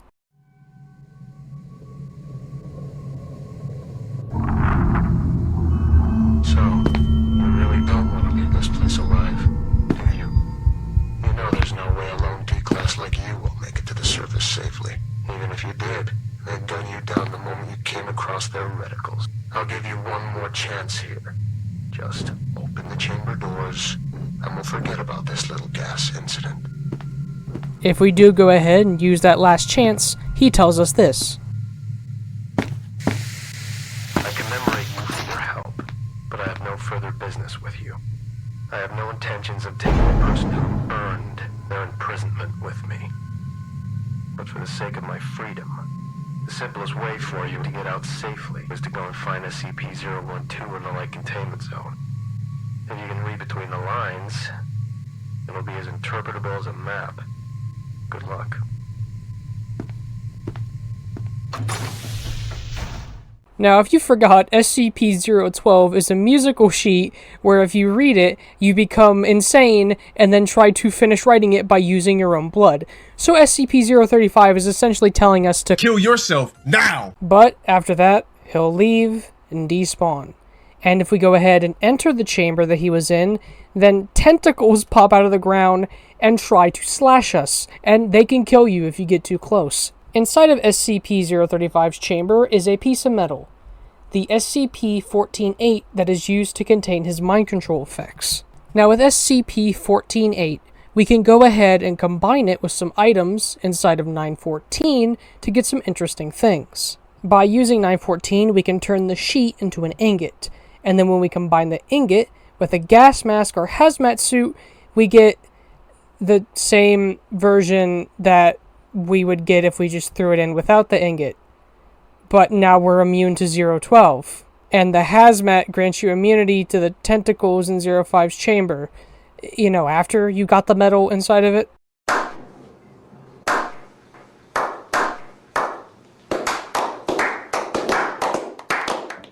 Yeah, no, I can't lie to you, SCP-148 was done dirty in this game. It's so useless. I really like SCP-035 because of how different it can be depending on your choices. You can listen to him and get the code, or you can not listen to him and just gas him and let him die and rot in that chamber. he is just simply a interesting and nice encounter, and I like that. It's a great way to go ahead and just have a break from the traditional horror of, am I gonna die, to, should I trust this person? And if you do free him, when you enter the third zone later on, you'll find the host has now died, and a tentacle pops out of the corpse. However, there is no mask, which implies somebody else found it, and now someone else is under the control of 035. And next up on the list of SCPs you can encounter is SCP-513. SCP-513 is a cowbell. However, when you ring it, that is when things begin happening. Ringing the bell immediately causes people who ring it to feel anxiety, even if they were perfectly fine beforehand. And then, about 1 hour later, those people will begin witnessing 513-1. Now, descriptions of the thing's appearance are usually unreliable, but it's described as being something tall, emaciated, and with large hands. 513-1 will stalk people who rung the bell and who listen to it, and usually he appears in front of them every 14 to 200 minutes. He causes people who witness it sleep deprivation, degrading mental health, and every single test subject who has witnessed 513-1 has ended up killing themselves. Everybody, you should subscribe, hit the bell. And in this game, you can find the bell and ring it.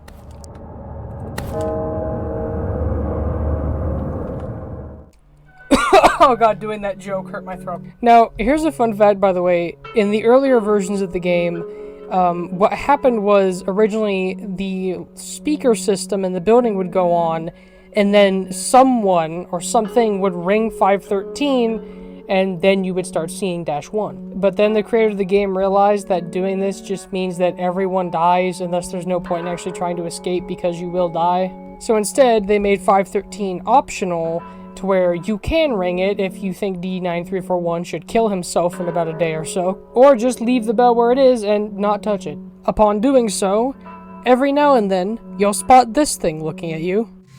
079, if you open those doors, I swear to God. Hey man, where you going? Now, as far as I'm aware, this is basically one of the few SCPs that has no purpose. Even 37-2, which was the flying thing in the corner of your eye, at least its room had a code. This thing literally has no purpose. It's just there to scare you, and if you read the article, you find out it's basically sealed your fate when the credits roll. Now, there is one more new SCP, but you don't really encounter it directly, and I also want to save it for the end of the segment because this SCP involves how we get to the third zone. But along with encountering new SCPs, we can actually find the chambers for 106, 049, and 079. 079's chamber is interesting visually. It sticks out with this orange and white color that we don't see anywhere else in Heavy. We can find a dead guard in here, presumably killed by maybe even 079. And then when we go to talk to...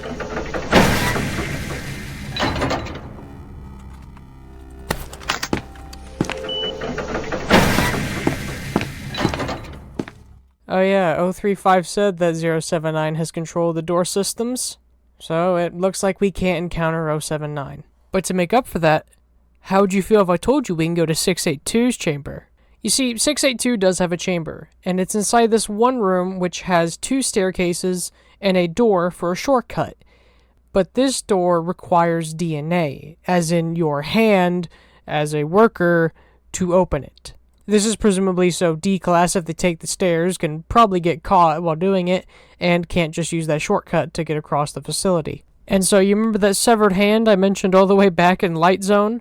While using the white severed hand allows us to open up this door and not have to run all the way through these stairs. Going to the bottom, we can go ahead and see 682's chamber door has been slightly cracked. And we're going to grab the document.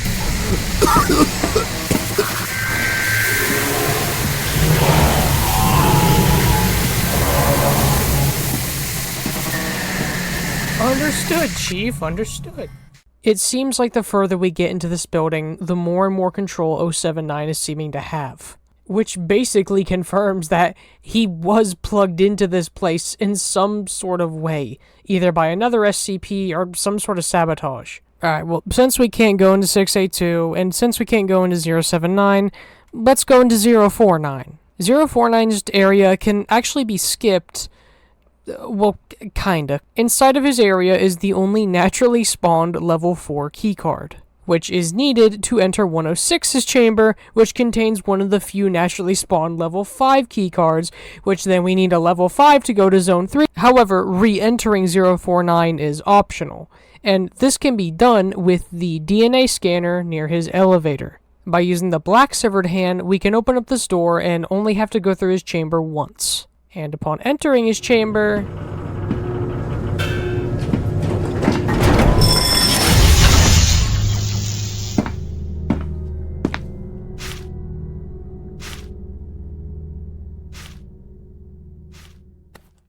the power goes out. And you better got a goddamn thing of night vision goggles, or else you are going to have a very, very bad time. In order to get out of his chamber, we have to enable a backup generator in order to get the elevators working and then escape. While down here, however, we can find dead guards who look like they've been brutally mutilated. Their eyes are a milky white and appear bruised. Their arms and chest are covered in blood, and their chest itself is vulnerable and open with what looks like a large cut or scar or even stitching along the chest. No doubt, they become a victim to 049's experiments. When going through his chamber, we can also see that the door to his area is wide open. So anyway, we go ahead and turn on the power. And then the dead guards get back up.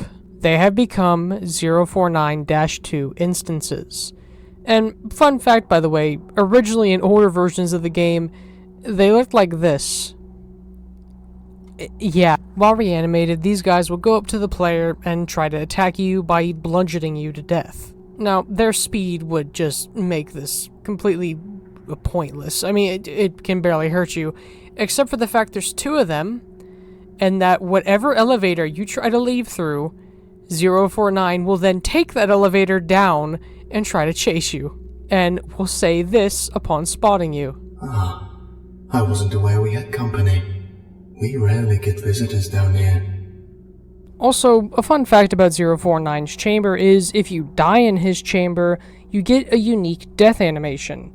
You see, normally when he gets you, they just state that they found an instance of you as a 049-2 zombie. But if you die in his chamber, you get a little cutscene. 19 Fox to control. Active SCP-049-2 instance detected. SCP-049-2 eliminated. I really like when games just have small little things that you can miss if you didn't go to it. Said small things aren't even for an achievement or for something grand like a reward, just something there for you to find. Anyway, after escaping, we now have the level 4 keycard. And now we can access SCP-106's chamber. Inside of 106's chamber, we can see the extreme precautions they have had to take in order to contain this thing. Its chamber is floating and slightly waving because of the electromagnets that they have to use to keep it suspended. It is colossal in size. This room, probably the biggest room in the whole game, just to contain this thing's containment. And it's funny to me because it contrasts the theme of the heavy zone looking so old with this new sci-fi-like area. It almost feels like I kind of said earlier, with some parts, it's been added onto this place. Now, remember when I mentioned earlier, 106 has a recall protocol? Well, if you keep progressing, you can find a computer terminal, which has a lever to turn off the magnets for 106's chamber, has a lever to switch on the building's PA system, a monitor showing a D-class strapped to a bed with a device around one of his legs, and a button labeled femur breaker. Turning on the PA system, and mind you, everyone in the building hears this, we hear this. Hello? Fuck my ears. Let me go. Is anyone out there? I just want to leave. Please. Let me go.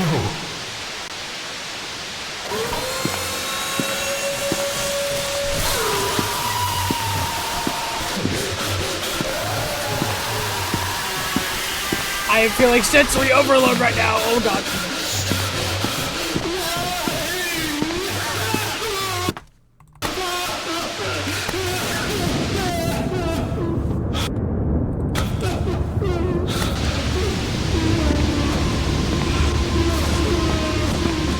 Buddy. Fun fact, the guy who voice acted the femur scream also voice acted the guard in the intro. Oh, god damn it. Well, my day's ruined. The only reason I still come here is for the pizza. I don't know what it is about that pizza, but it's delicious. Tuna casserole, on the other hand,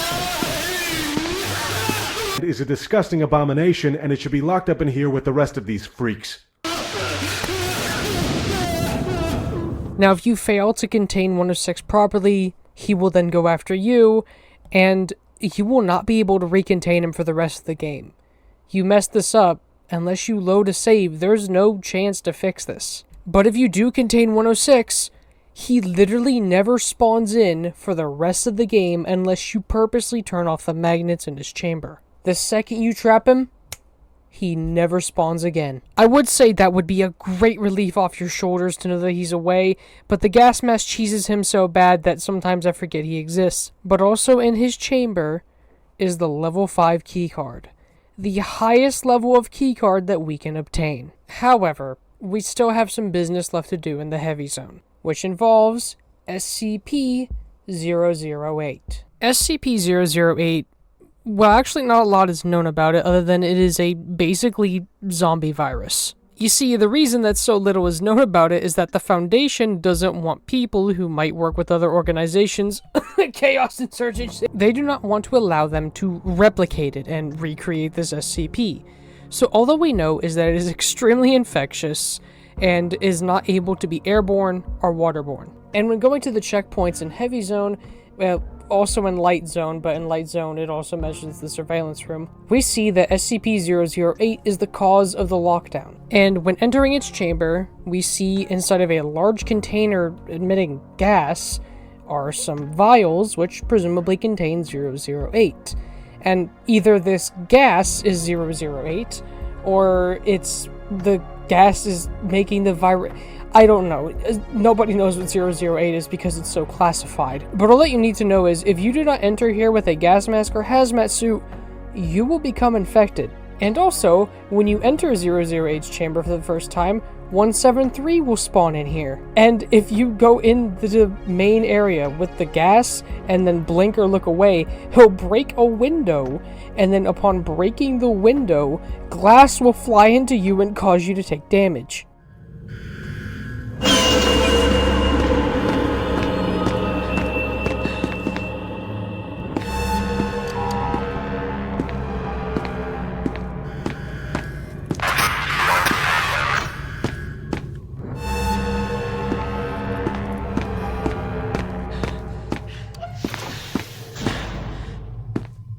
And not only that, but if you aren't wearing a hazmat suit, then the cuts will allow the smoke of 008 to enter you and infect you. The hazmat suit itself is found right outside of this thing's chamber, and is, well, to be honest, it's a one-time use item. It basically just protects you from 008 and allows 049 to not instantly kill you, but he will remove the hazmat suit if you wear it for long enough. Now, that might make it sound worth it, except for the fact when you're wearing the hazmat suit, you can't use anything in your inventory until you take it off. I mean, you could maybe go upgrade it at 914 and get the thing where you can have the immunity to 012 and 895 and 035's tentacles, or upgrade it more and get infinite stamina, but you could just use the normal upgraded gas. This thing's kind of useless. But anyway, if you get infected by 008, at first nothing seems wrong. But then red veins begin to appear at the edges of your screen. And then you start to hear whispering.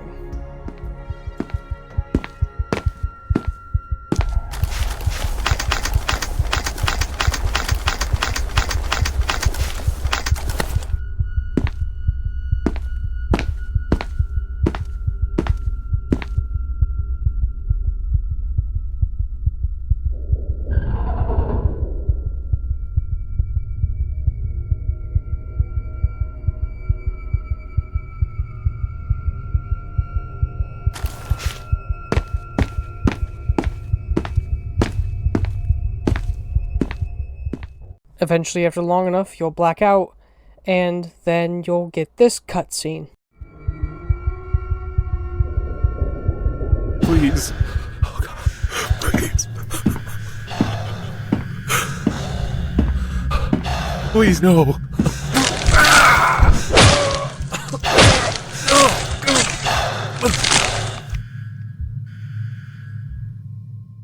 And also inside of SCP-00H chamber, on a computer screen, which we can also save at, is some interesting text. On the monitor, we can see that a worker tried to initiate the incineration measures, presumably something to either destroy the samples of 008 here, or to just stop 008. However, an unknown person just typed back, denied, and the person in there tried asking whoever this is, please state your identity and why you're denying this. He then states that you should not enter the chamber until it is considered safe. Basically an in-game warning that if you enter there without some sort of protection, you're gonna become a zombie. Now, if you get infected, unlike some things in this game, there is actually a way to prevent this. You can go ahead and use an SCP-500 pill. You see, because SCP-500 cures any sort of disease inside you, and 008 is by all accounts a virus and disease, taking the pill cures you. And funnily enough, this will not be the last time we see 008. We'll see it later on, but for now in the heavy zone at least, this is the most we're going to see of it. Now, before we head to the third zone, even though we have access, let's look at some of the few more rooms left in heavy zone and talk about them. First off, and probably the most important thing, with the level 5 keycard acquired, we can access the warhead. And there, you can turn off the Alpha and Omega warheads. And in a document nearby, we can find out that the positioning of these bombs is in a rather peculiar placement. The Alpha warheads are basically designed to go ahead and demolish areas above the facility without damaging a lot of the facility itself. But should worst come to worst, the Omega warhead is used to kill everything in a 5-mile radius, including the entire facility. And above this, in the document, is the big old text, Modular Design Project. So now begs the question, was this entire place designed with the modular design theory? Or was the facility already existing beforehand, and then the modular design theory was added to make it better, quote-unquote? But with the warheads disabled, we no longer have to worry about getting nuked as we try to escape. Also, while down here in the warhead room, we can find a, almost seemingly out of place, ballistic vest. As of now, its purpose is irrelevant, but in the next zone, it will have a purpose. And earlier, remember when I mentioned 372 having a code to skip the maintenance tunnels? Well, if you can't find that code, you're gonna have to take the maintenance tunnels. When using the maintenance tunnels, if you haven't contained 106, he will spawn upon your first time entering. If you keep going down there, you'll eventually begin to see instances of 966 down there. The maintenance tunnels, much like many things in this game, are randomized in terms of their loadout. Also down here, you can find a small little maintenance area, which contains an SCP-500 pill. This area is almost like a punishment for basically not taking the 372 note. It's a maze, it's a horrible, horrible time to get through, and you're going to have to deal with invisible SCPs. So just make sure to grab that document, and then go to heavy. And finally, before I move on to the next area, there are a few more notes written by Dr. L that we can find. Inside of SCP-513's chamber, we can find this note. God in heaven, hell, I think the wall cracked, or the floor, ceiling. I haven't been up top in 12 years. I don't know which edge is top, when the locks drop, the security wall's released. Each subsection is sealed now. We're all cut off. 106 is supposed to be secure and hit this section, but the item overload buggered the usual assignments. I can't imagine what the primary storage sections are like. I saw a concrete wall bulge. I mean bulge like a bedsheet with a naughty child underneath. Then just go back down. My teeth are feeling odd.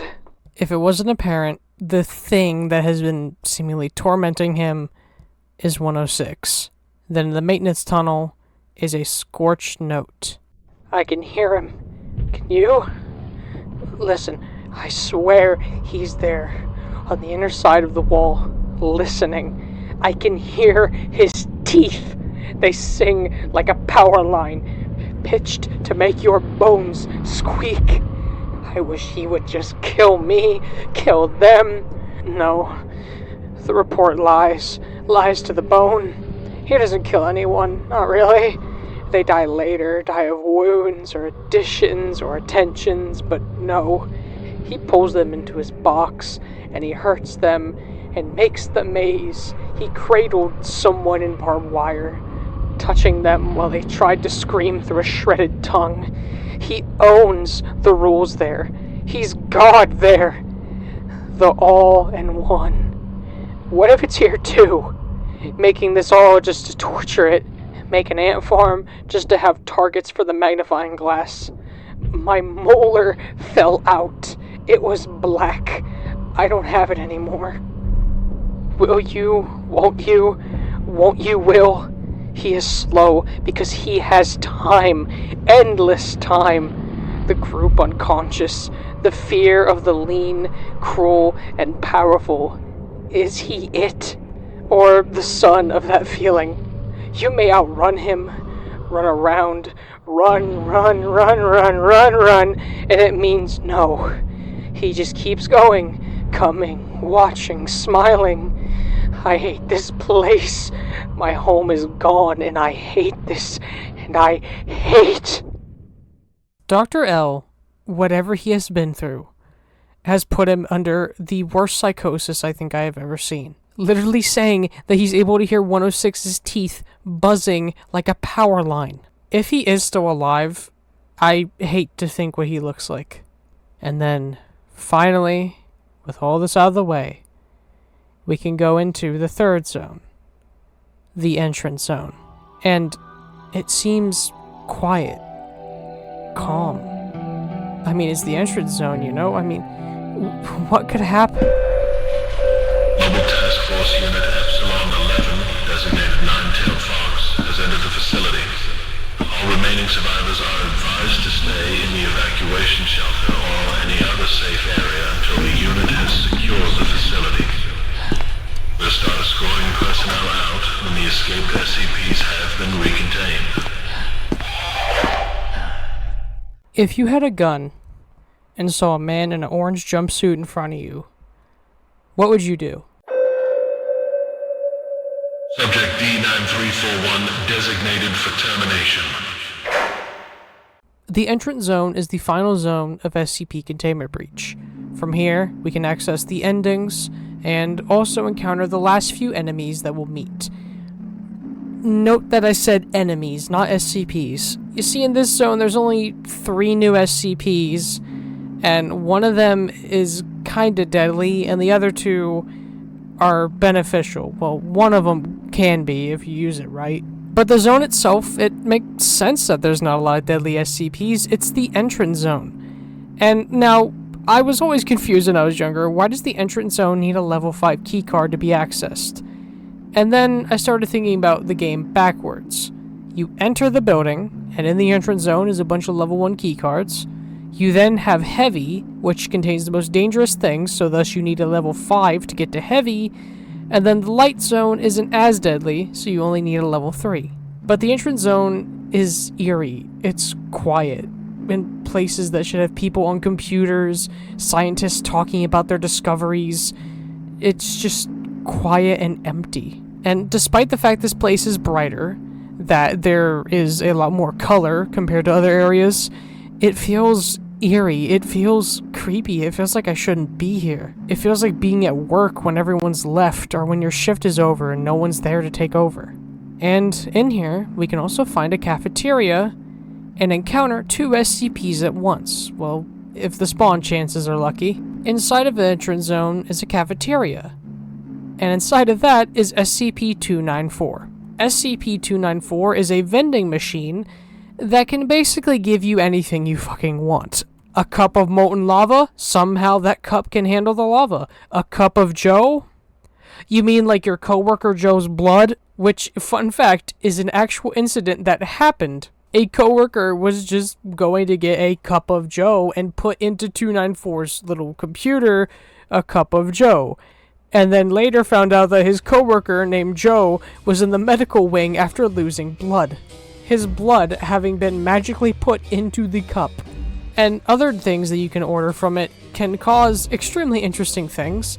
Like one coworker ordered the perfect drink, and the drink was so good that it basically made him depressed that everything else sucks, and he eventually killed himself. And probably the funniest one was that a D class at the site was discovered to have leukemia, and they ordered a cup of his leukemia, and then a few days later found out he was completely free of his leukemia because it went into a cup. However, should somehow what you asked for is not possible to be made, then the machine will just say, out of range. And in this game, there are so many things that you can do with it. And depending on what type of drink you get, the machine will make weirder and weirder noises. If you order like a cup of milk, it just sounds like this. But if you decide to say order motor oil, which you can in fact order, the machine will then sound like this.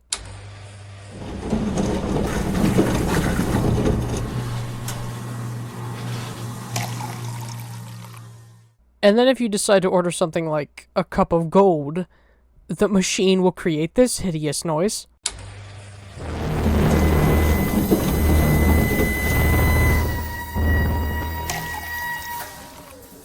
Now, one of my favorite ones is you can order a cup of God, and doing so... I'm sorry, I got a cup of God.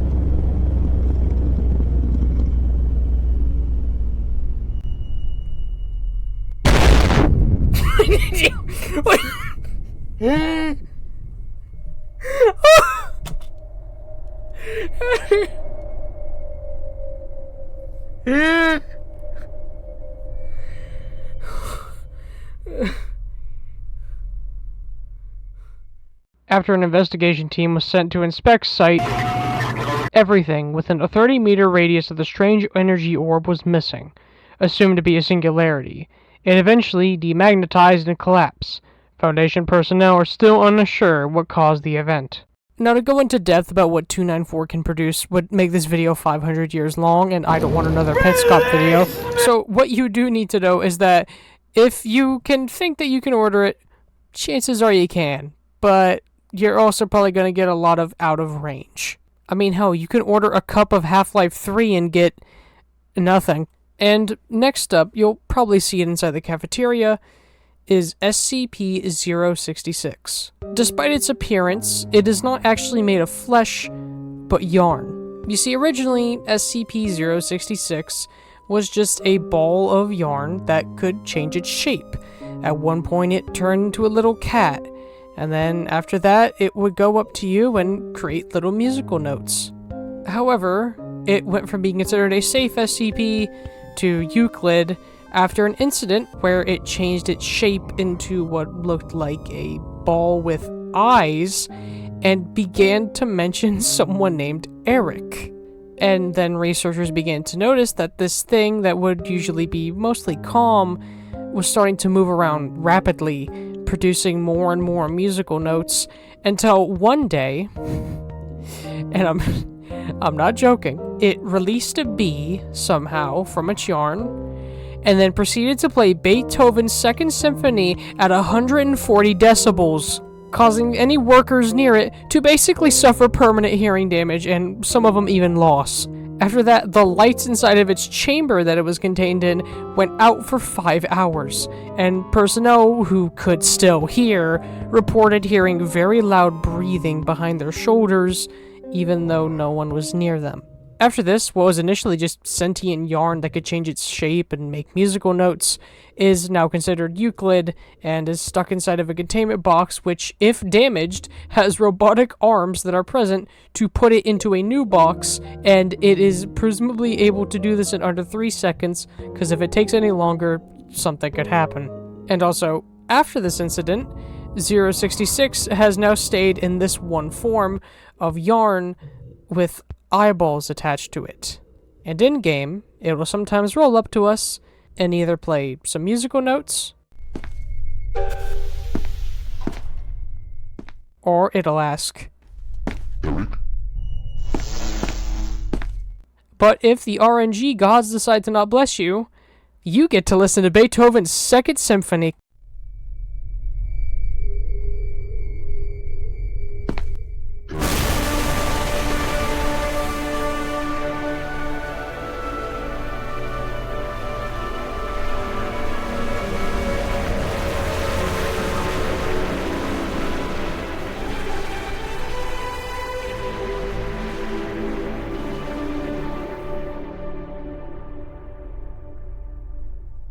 Now, after this, D9341 will become deaf for a good bit of time.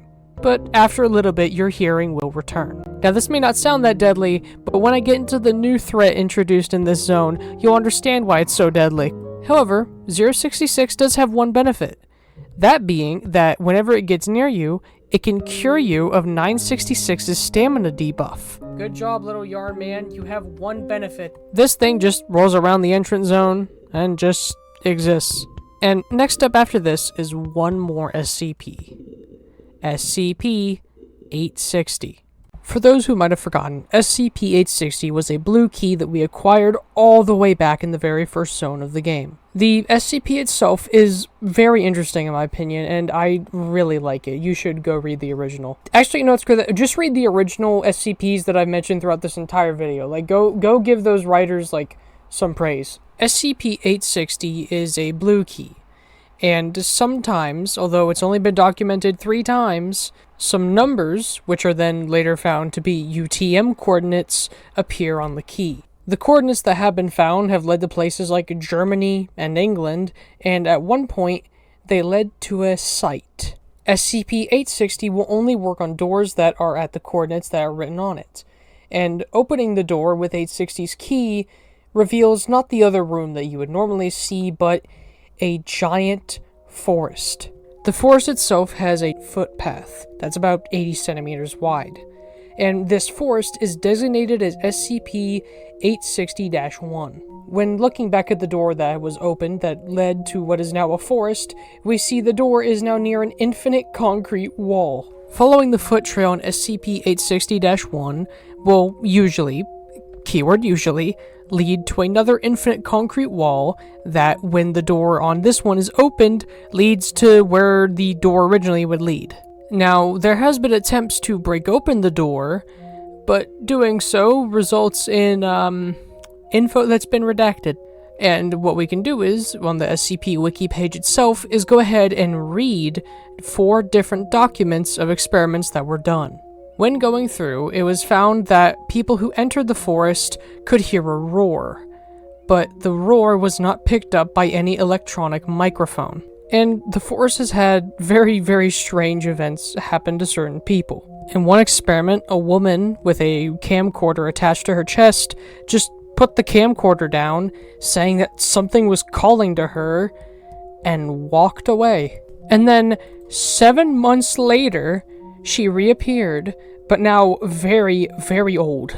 And even under intense interrogation, she refused to say what happened in the forest, but it was noted that she was a lot calmer and quieter when she returned. And not too long after she returned, because of how much she aged, she passed away in her sleep. By the way, something I find of note is that this woman is the only person to have the key materialize in front of them. All the other people who were in the experiment were men, and all kind of suffered violent encounters. Meanwhile, she was welcomed. And then in another experiment, an attempt to break the doors were done before a person was then murdered by some sort of creature, and all that we're told about it is that it had paws. And apparently it massacred and was just obliterating this man's corpse for hours after the actual lens of the camera died, but the audio could still pick up audio. And then in another experiment, a subject noticed that the fog in the forest, which is normally blue, was now red, and found a path that led to 2 different ways, one of cobblestone, one of dirt. They then were chased by this creature, and during the chase, dropped the camera, and the last few seconds of visual footage that was shown just shows 2 glowing yellow eyes. So this forest, whatever it may be, is clearly something both mentally and physically dangerous. So anyway, we can go in there. You see, much like, say, the basement in Light Zone or the maintenance tunnels in Heavy, this is an area that, as long as you know how to get through it, you can use it to get to the other side of Entrance Zone if need be. But if you don't, well, you can't do anything. It would appear that the site mentioned in the 3 different places that the key's coordinates go to is here. This is the site, which begs the question if the door was set up at these coordinates because the coordinates said to go here, or if they put the door here and waited for the coordinates to change, and it's a mystery. But depending on which side of the room you enter, you can go into a little office area and find a monitor. After 5 containment breaches by 860 and a change in his UTM coordinates, we have finally convinced the O5 to send Agent Izumi Junko inside of 860-1. Last time the key materialized in front of someone, the researcher committed suicide before we could take further action. Perhaps her lack of exposure to the last 2 exploration logs is what makes her so eager to go to that place. I've seen them, and I'd rather splatter my brains than go in there right now. Now, the mention of a containment breach I find interesting because it's never stated in the original wiki that this thing can even break out of the forest, which implies that it can, in this game at least. But also the mention that this key just materialized in front of her. And just like the woman from earlier, it was specifically a woman, and I apologize for what I'm going to say here. The name of the agent sounds rather Asian. The woman in the experiment logs, who also went into the forest and didn't suffer any real consequences, was also Asian. So a part of me wonders if, for some reason, Asian women are just kind of different when it comes to the forest. But anyway, going ahead and putting the key inside, we can enter the forest. The sickness has taken hold of you.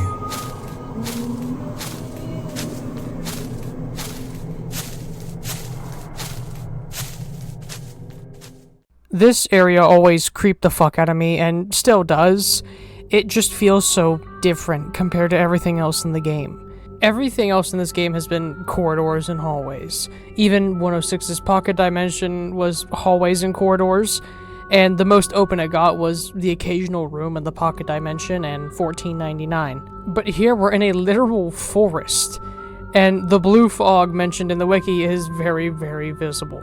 And as you walk through, although I was not able to get any footage of it myself, you can sometimes see the shadow of a woman looking at you in the trees. That is presumably Izumi. And if we keep going through the forest, we'll find 3 notes written by her. Something seems to have gone wrong. The moment I entered the forest, communication with the researchers was lost. My headset is playing soft music instead. It's very calming. The blue hue is beautiful, and I've never felt more at ease in my life. I just noticed that the path here is made of cobblestones. That's odd. I recall it being made of dirt when I first entered the forest. I'm hearing howls in the distance, but they don't seem aggressive. It's like they're calling me. Warm lights shine between trees. My headset keeps playing music. Golden eyes watch me from every direction, and they howl non-stop. The wind carries whispers and curses.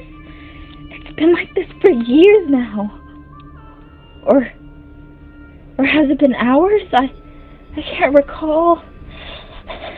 Twigs snap and leaves rustle close by. Sometimes I hear them breathing at my neck. And yet I'm not afraid. The wind they blow is warm and comforting. I haven't slept since I entered here. Maybe it's time to take a nap. I'll wake when you get here. D9341. I'm kind of hungry. So, it appears that whatever is going on with Azumi, she is still here. As you travel through the forest, you'll likely see glowing yellow eyes, and catch glimpses of what looks like some sort of creature. And if you manage to go ahead and reach the other end of the forest, you'll exit just fine. But if you take too long, then...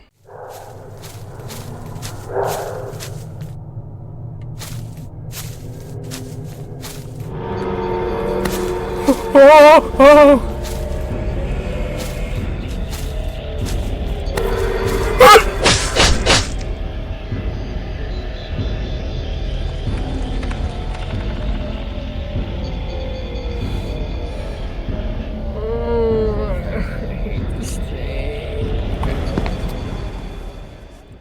I'm not joking when I say this. SCP-860 might unironically be my favorite SCP in the whole game. It's simple, it's good, it scares you well, and the little story inside of it is really interesting, and I'd argue adds on to the wiki story. If there's one thing I wish this game did more of, it was to add on to the certain SCPs that it uses. Like how, for example, SCP-205, they take note that its cycle that we see happen in record speed is not normal, and that this is strange. I kind of wish the game did this more, adding on to the wiki with some of its own unique twists and concepts and additions. But unfortunately, 860 and kinda 205 is the only SCPs that do this.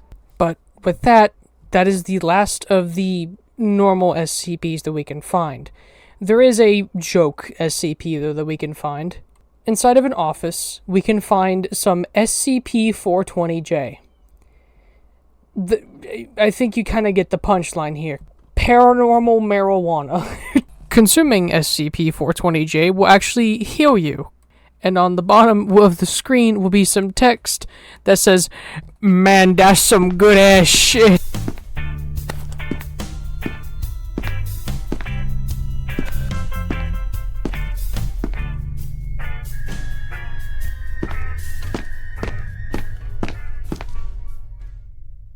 Hi, post-editing me here. I forgot there's another joke SCP, SCP-789J, aka the butt ghost on the wiki. The joke about this one is that it is a SCP written by a child, which is, as the name implies, a ghost that eats your butt in the toilet.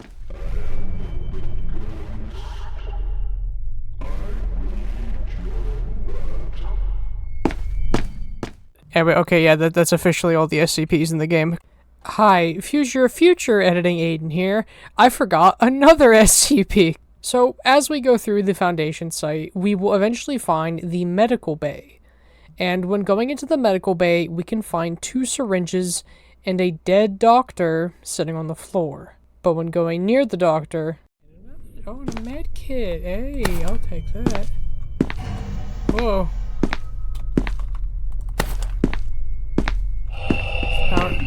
Oh, fuck, hi. This is a SCP-008 zombie. The reason that we know this is that if it scratches you and you survive, then you become infected. Just as if you entered 008's chamber without a hazmat suit. Although this guy is painfully slow and he can't open a keycard door and you need a keycard to enter the medical bay, so if you just run away fast enough, you can just lock him in there. The syringes are an item that, when injected, will cause your stamina to decrease slower. However, also taking it causes any injuries you have to also heal a lot slower. The effect lasts for about 30 seconds, but you can actually upgrade the syringe to get different effects. For example, if you put it in 914 on fine, then it will actually heal you, but cause your stamina meter to decrease at random intervals. And if you throw it in on very fine, then you have 3 random possibilities. Your stamina will decrease slower, your speed will become ungodly fast, and then you die of a heart attack, or you'll start retching and then vomit. These are the only 2 syringes in the entire game. The fact that they put so much effort into an item that you can only use basically twice just baffles me. I don't know how this area completely skipped my mind. I literally used it in the intro sequence, so yeah. Anyway, that should be enough of my interruptions.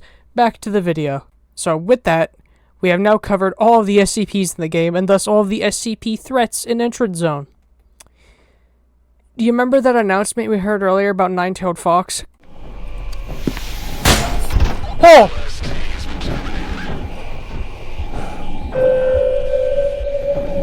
Subject D9341 designated for termination. You'd never just guess what happened, amigo. You'd never fucking guess. Nine-Tailed Fox is a mobile task force which is designed and created to help recontain and basically fix containment breaches. Now, you're probably wondering, what exactly is a mobile task force in SCP, if you're new to SCP? Well, the short summary I can give you is this. Mobile task force are usually designed to help contain, prevent, or fix issues that happen in the Foundation. And all of them are given very unique and weird names. For example, Nine-Tailed Fox, the one that we heard over the announcement that is apparently currently in the facility.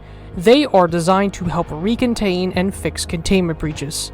Some other ones that we don't encounter but do exist in the world are Village Idiots, which are mobile task force people specialized with investigating or containing SCPs in urban environments, usually involving things like disguising as police officers. You have Deep Feeders, a mobile task force about dealing with aquatic and underwater SCPs. You have Mole Rats, designed to help contain SCPs that go underground.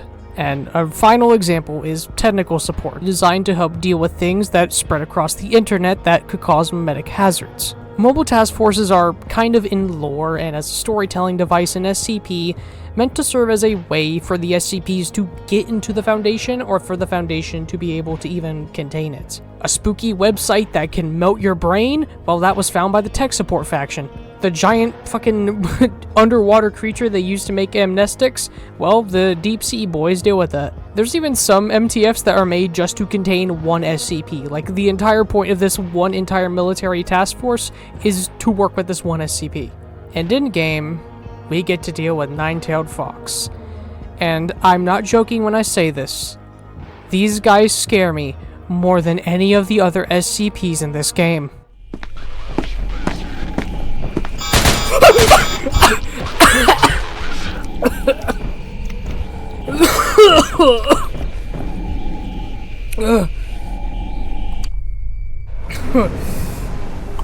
Oh my god.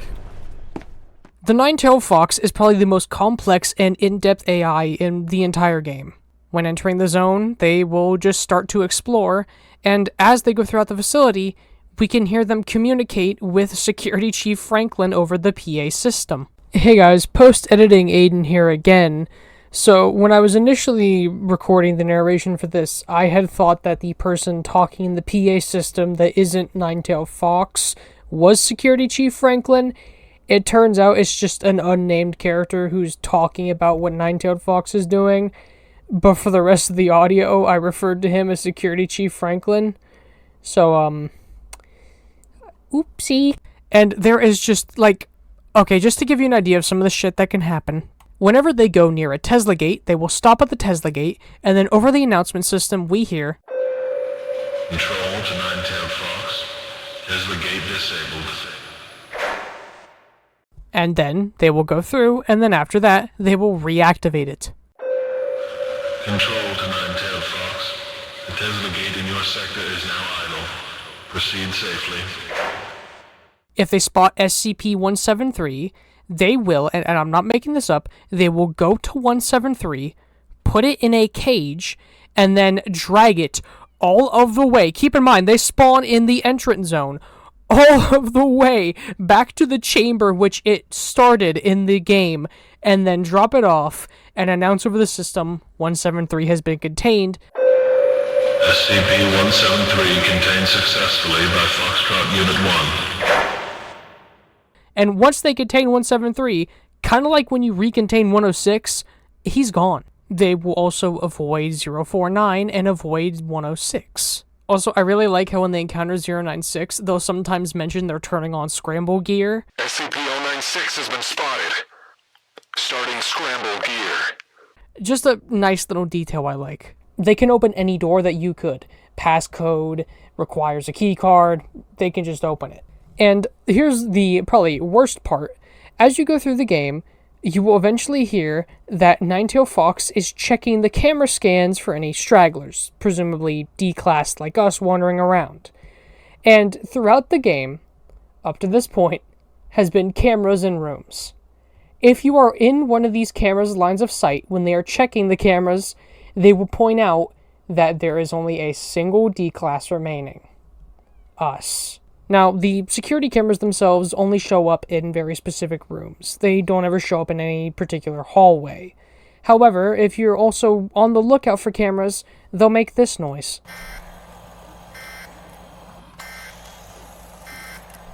Now, should they spot you, we will hear Security Chief Franklin say this. Subject D9341. Report to the nearest security checkpoint for questioning. Also, if you're carrying any SCP items on you, he'll say this instead. Subject D9341. Report to the nearest Mobile Task Force unit for retrieval of several high-importance objects. And after a certain amount of time, they'll just go ahead and say this.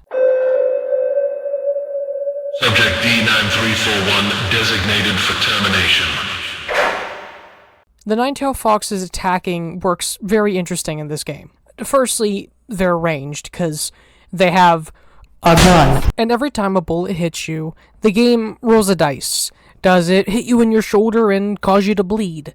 Does it hit you in your leg and slow you down and make you limp? Does it hit you in the chest? Does it hit you in the head? And if the bullet hits you in the head, it's an instant death. Now, do you remember the ballistic vest I mentioned at the end of Heavy Zone?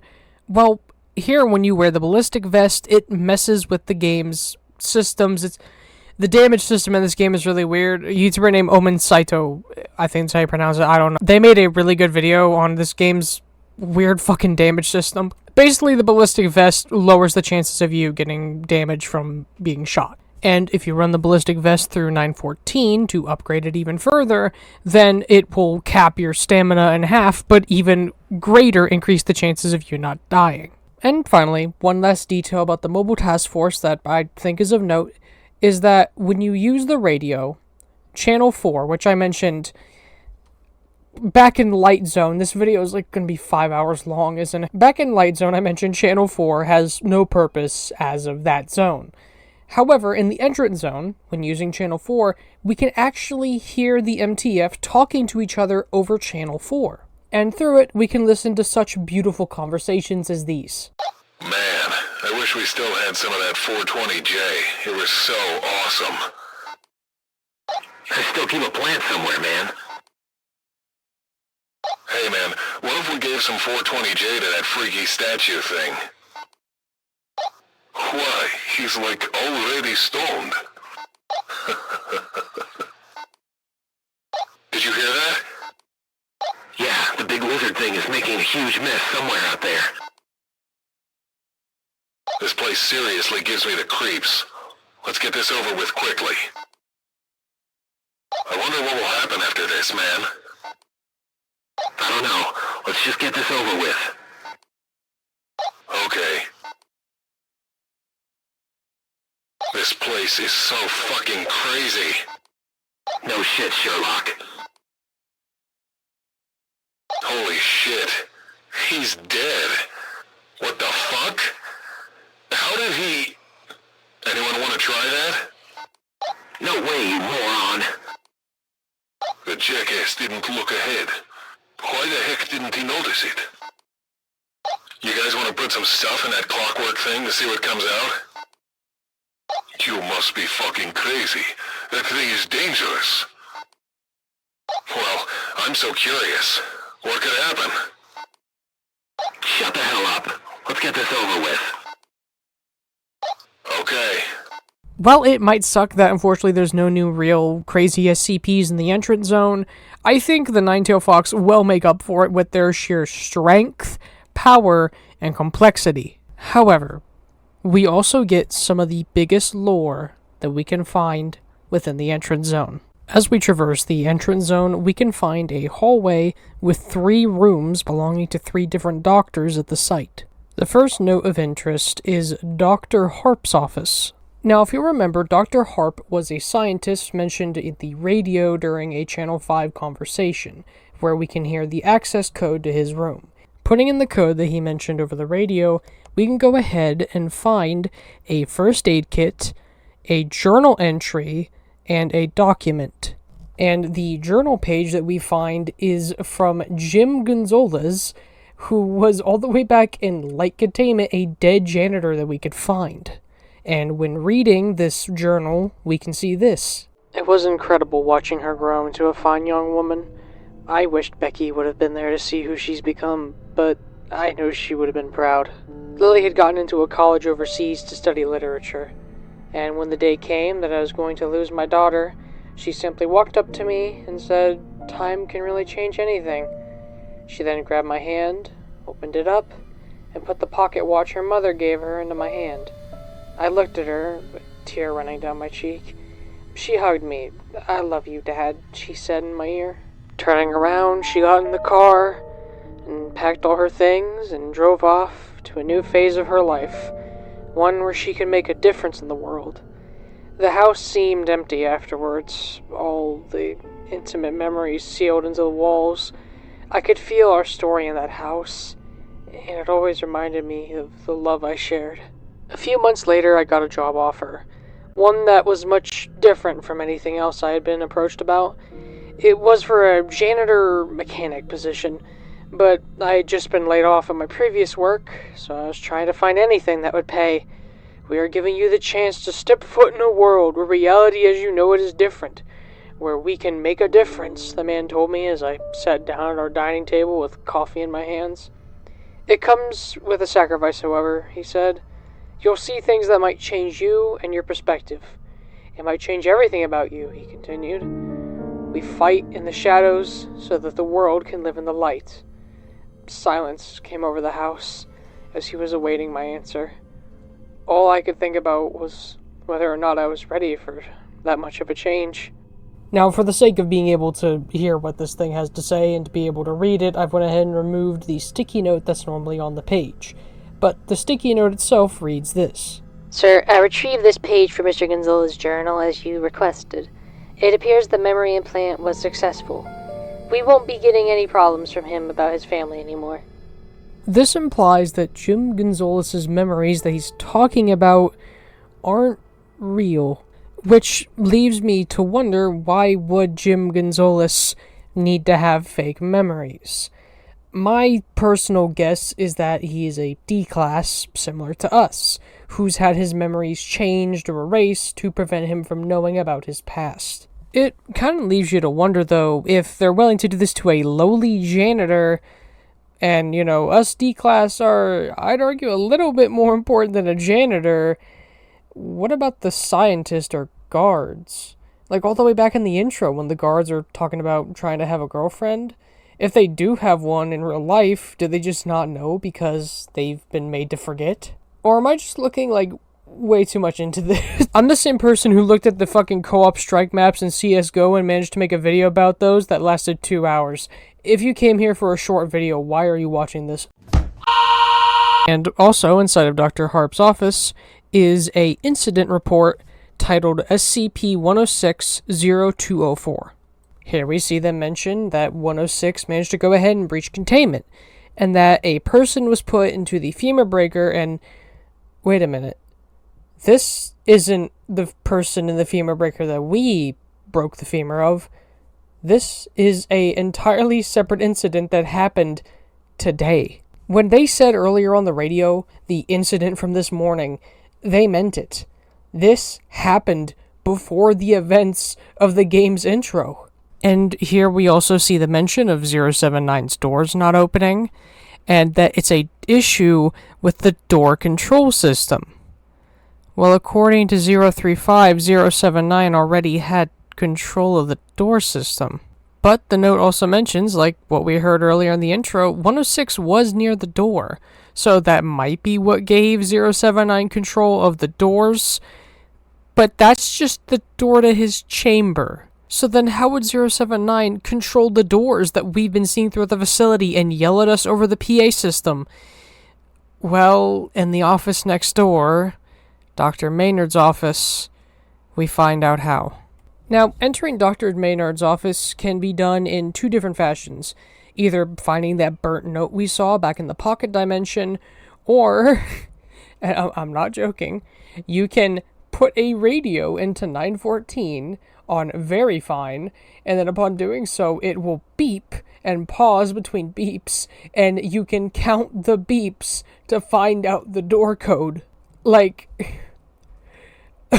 inside of his office, we can find three things: a note, a ballistic vest, and a monitor. Why would a doctor need a ballistic vest? On the monitor, we can read the following very short conversation. It's out. Proceeding. Looking at the date of when the message was sent, it was 1 minute before 106 breached. And if it wasn't already obvious what's going on, the mysterious note on his desk literally reads this. You made it easy. Nice work, Foundation. If you put two and two together here, Dr. Maynard started the breach. Dr. Maynard went ahead and released 106, or if not Dr. Maynard, then somebody else, and presumably the other person, whoever it is, maybe it's Dr. Maynard, seemingly gave 079 access to the facility's doors. And it begs the simple question, why? Well, throughout the game and the loading screen, we've seen mentions of the Chaos Insurgency. I think it's pretty obvious why they're doing this. To cheer up the mood a little, you can find Dr. Gear's office in this hallway.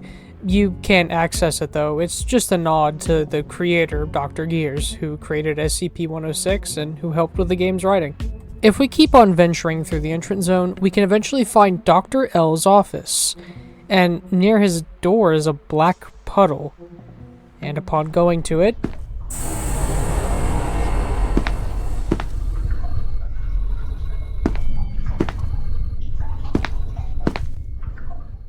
fun fact, if you didn't contain 106 in the heavy zone, then he'll spawn when the door opens. However, even if you do contain him, you're able to hear his breathing in this room. And it truly begs the question, how far can this thing's powers go? In here is a monitor with barely eligible text. It is basically Dr. L describing how 106 was brought here, and just how deadly he is, and when entering his chamber, he feels observed, even with 106 contained. And on the floor in his office is the final two notes of Dr. L. Stupid machine with a stupid idea of a stupid world. Buggering clockwork moron doesn't play fair. I gave it a nice card, and asked nice, and I got a better one in return. Off I skip until the old man comes and takes my toys away, and off I run.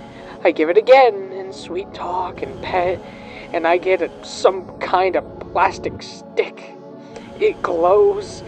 The doors don't know it, the computers don't like it, and now I can't open the security boot. I need to get another. Try again, maybe, but he's still there. Sitting, standing, stalking. I can't go back. I hear scraping. Where did my batteries go? Recalled to the pain as a dinner bell or just a shiny thing. I can't get to the section with the recall setup, so I'm the brightest, most ringing bit here. Just a little snap, a little cut, and the old man comes a-running. We never know what or why, but on he comes. The floodlights are supposed to subdue, the shapes and liquids confuse, but I think he's just lazy.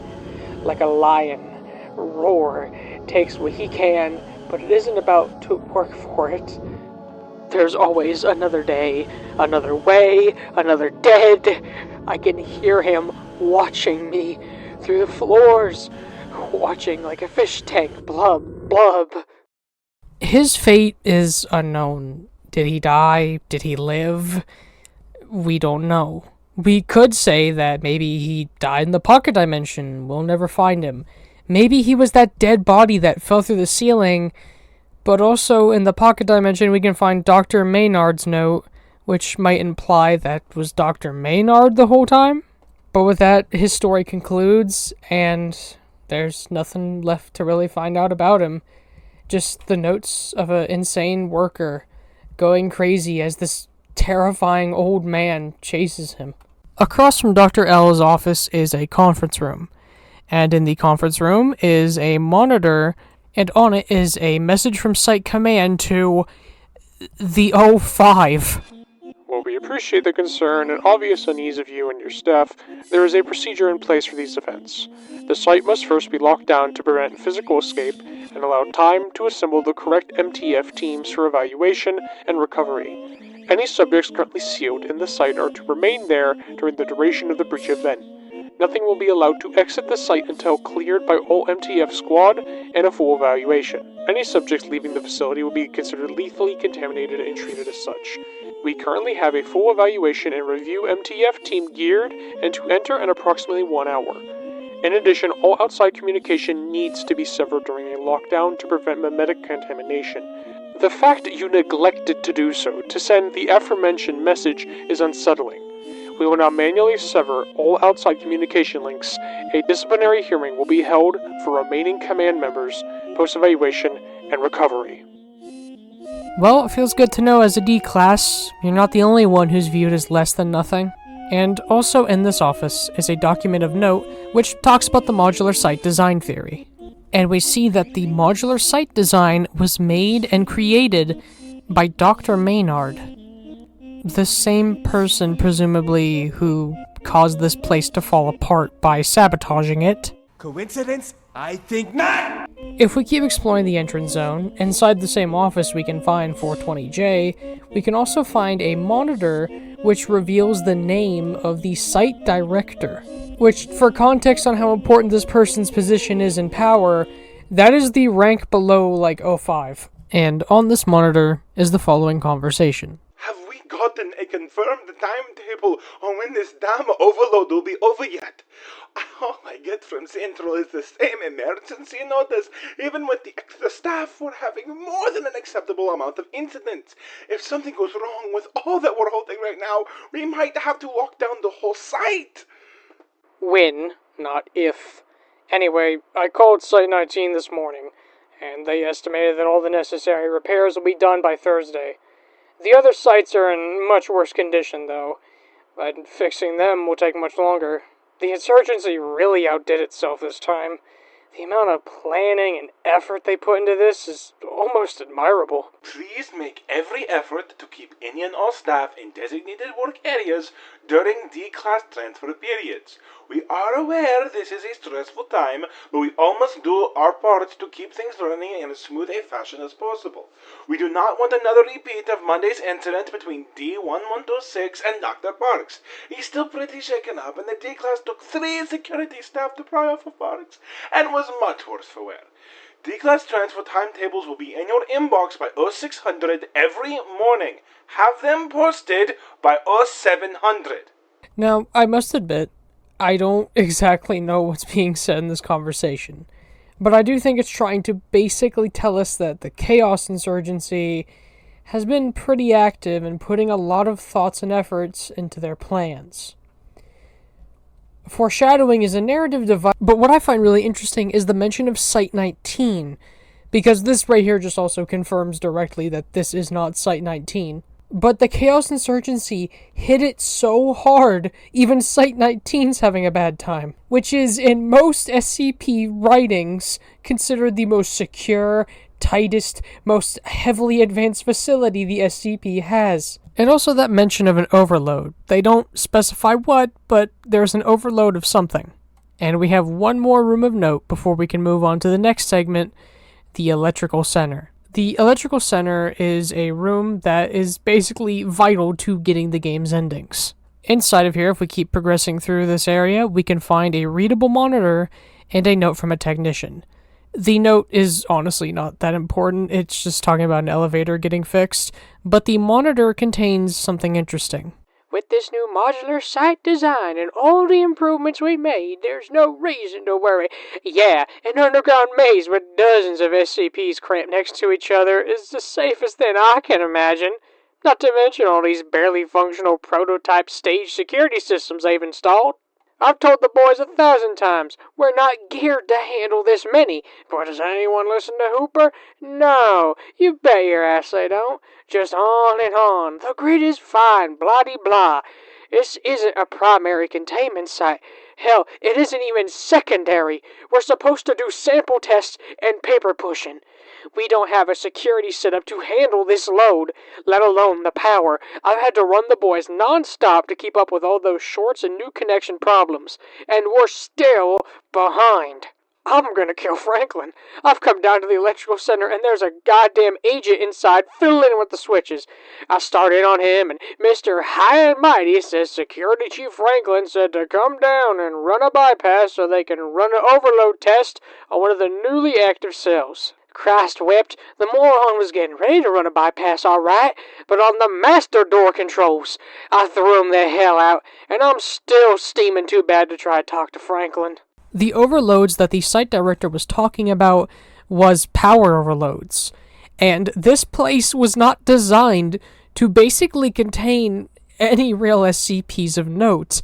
This used to basically just be a place to write up documents, more or less. So what this means is, and the best way to describe this, because as of recording I work at Walmart, which, that's funny because earlier in the video I mentioned something related to my last job. God, this video's taken that long, hasn't it? Jesus. I've been working on this video for so long I literally went to another real life job. Jesus Christ. Anyway, the best comparison I can make to what's going on with the site we're in is the Walmart I work at is a relatively small Walmart. We don't have a lot of room for stuff, and we don't get a lot of stuff.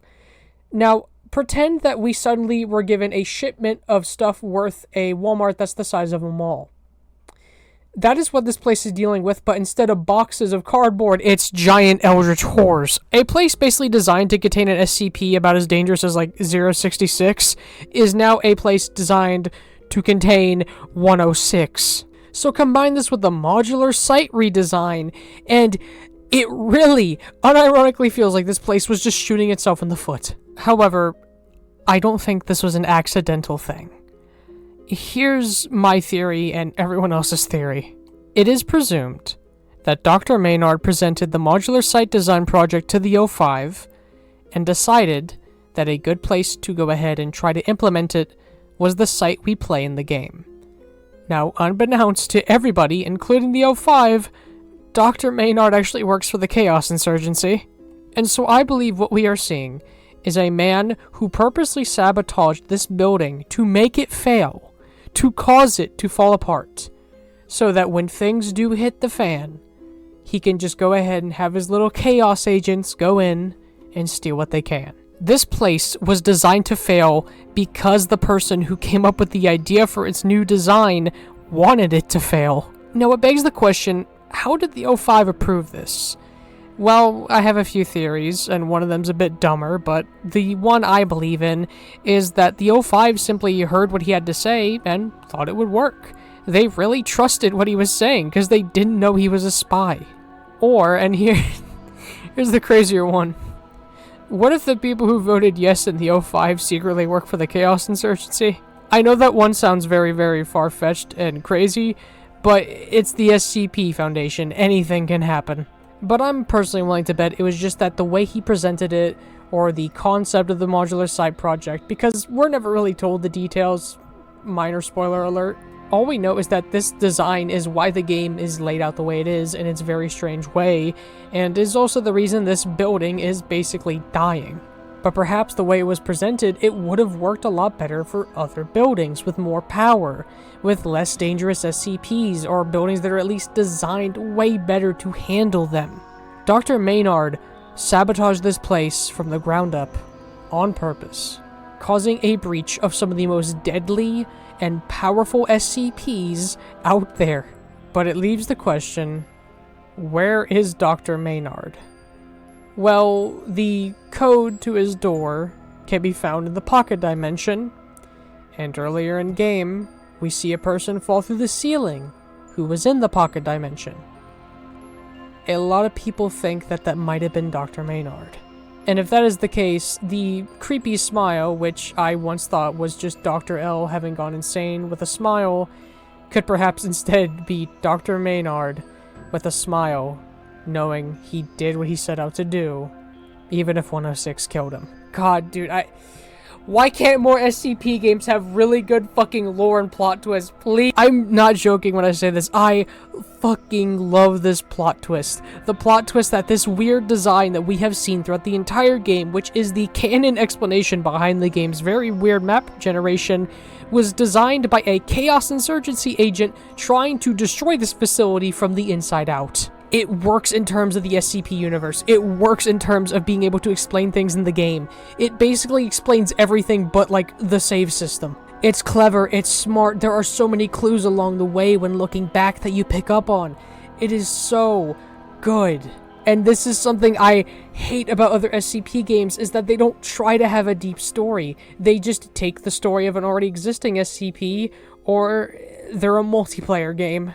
I really wish there were more SCP games out there that had unique stories like this, that reveal so much. And it sucks that I think Containment Breach is the only one. Anyway, what were we talking about? Oh yeah, we were talking about the security room. When going near some switches that are also near this monitor, the lights turn out. However, you can just flip the secondary lighting back on, allowing the game to be brightly illuminated again. And you can disable the remote door control systems, which, if you remember in the 035 conversation, he says he thinks 079 is controlling the doors through that, and thus the doors to his chamber. If we turn this off, we can go into 079's chamber. And from here, this is where we get into the game's various endings. So, you chose to die here. Very well. With access to 079's chamber, we can acquire one of the 4 endings. The endings depend on certain aspects that aren't actually related to 079. These endings are acquired by going through the gates, Gate A and Gate B. But as of now, 079 still has control over those, unfortunately. But, once we do get access to them, each gate contains 2 different endings depending on what we do. But before we can do that, we gotta talk about 079. So we go ahead and enter his chamber, and here he goes ahead and offers us a deal.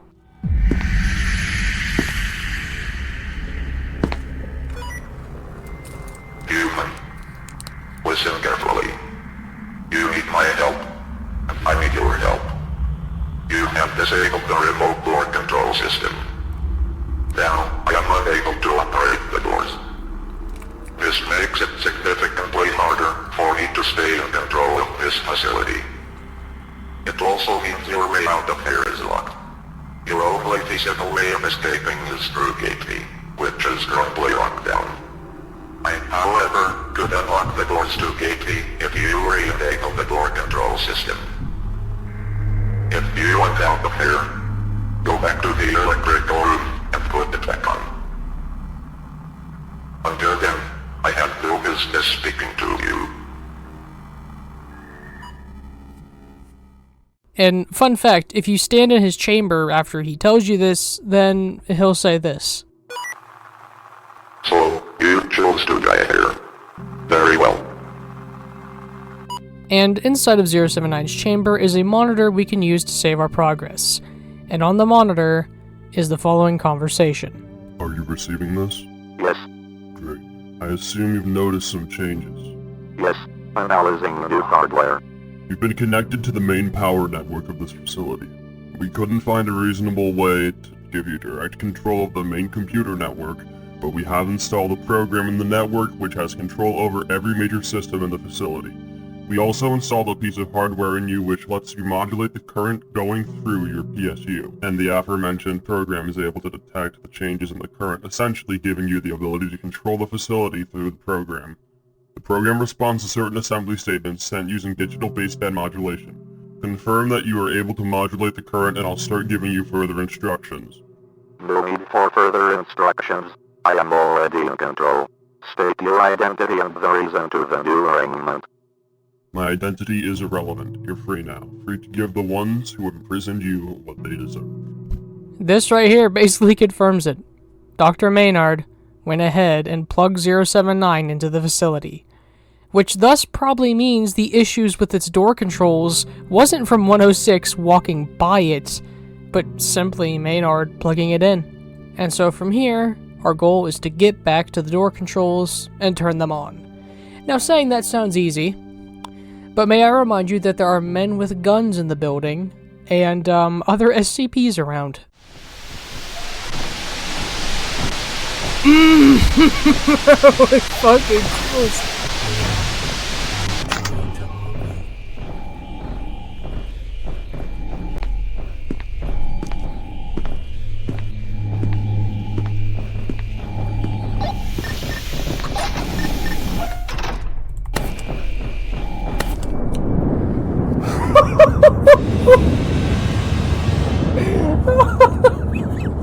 Okay. So if I take this off...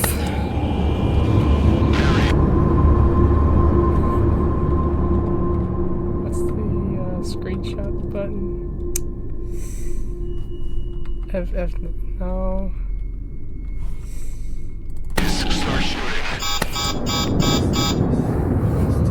Oh, like,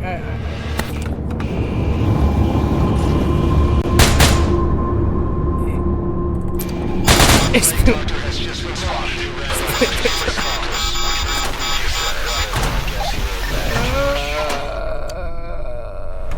Okay, so let me think about this. So that. But eventually, through trial and tribulation, you go ahead and get the door controls back on.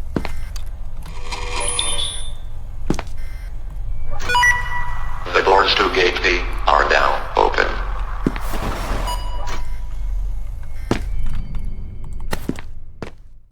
Now, when he says that we can use Gate B, it's a little hard to trust the computer that is known for hating humanity. It literally used a quote from I Have No Mouth and I Must Scream. Trusting this guy doesn't feel like a good idea. But at the same time, the only other gate that we were recommended to try was Gate A, and that was from the century-old, millennia-old mask controlling a dead scientist, who is, once again, notoriously known for being a liar and manipulator. And so either we can keep rotting in this building, or we can go ahead and try to escape. From here, each gate has 2 different endings depending on certain things you've done. For now, let's go ahead and try Gate B, because as much as this computer probably hates us, it also felt somewhat nice to us, at least compared to what it would probably do to most people. So, let's try Gate B. Gate B's entrance has this open area with a little higher up area and a balcony to kind of watch over people entering. And the way to tell Gate B and A apart without even looking at the sign is that Gate A has a red light, but Gate B has a white light. So we enter the elevator, and we're finally a little bit closer to freedom. Oh, navigation devices, so that means I can see them. Ah, great. Oh, sick.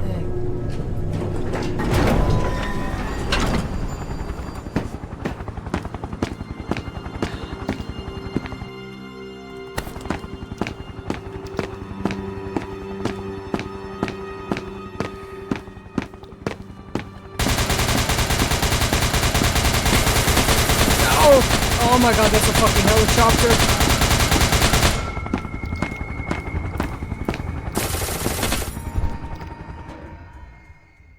The calming moment is interrupted when a guard and a helicopter try to gun us down. And because of this, getting the Gate B ending is quite difficult. You'll more likely than not get shot trying to enter, and you might even die from your wounds depending on how much you're shot. As a matter of fact, to get footage for this video, I had to purposely enable God mode because I just kept dying trying to reach the door. But going through the door, we see that this facility is located in a snowy, mountainous area, it seems. Which, you know what? That does make sense. It's far away from people, and a pretty secret place to hide your facility. Going through this open walkway with D9341 probably freezing to death the whole time, we can make our way down to a little room that has a monitor, and here we see they're deploying the warheads. And just outside of this room, we can see why. SCP-682 just broke out at Gate B. I want all available helicopters and MTF units at Gate B now. I repeat, SCP-682 is out of the facility. All available helicopters and MTF units to Gate B now.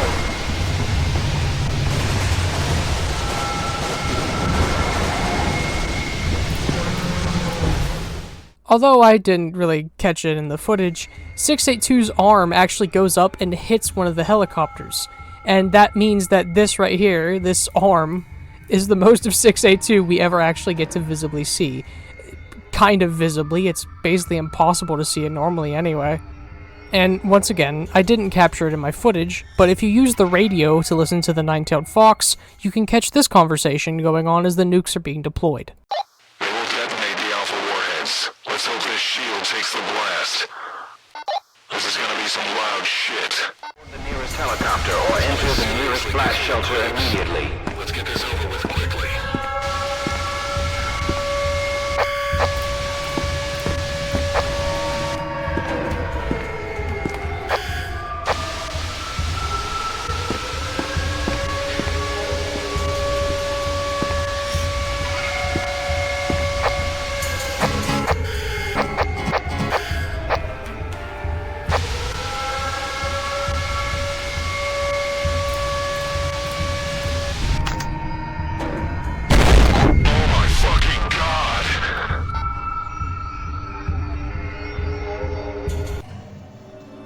This is CH1 to OH6. Have you located the target?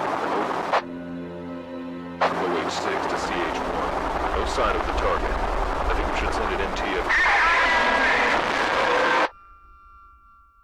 Well, that ending sucked. That is probably the worst ending in the game. We get out, get shot probably, and then get bombed.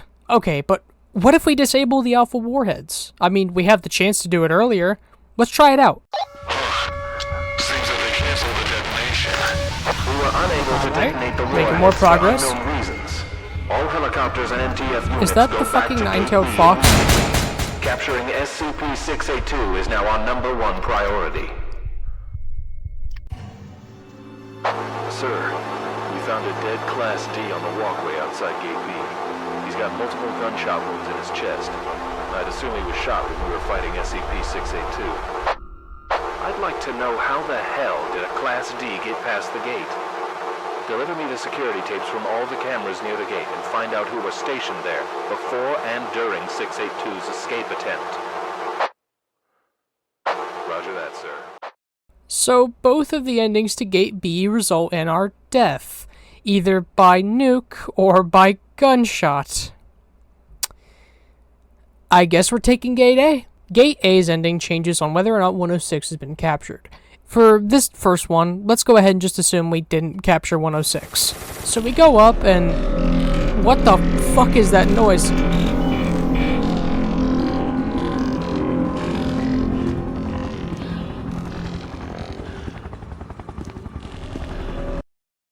Oh, the game crashed. Is now a good time to remind you this game came out in like 2012? Okay, well, after the game doesn't crash, we witness 106 emerge from a puddle in the ground. But he doesn't go to attack us. SCP-106 is broken out of the facility at Gate A. Fire the HID turret immediately. Do not let it cross the bridge.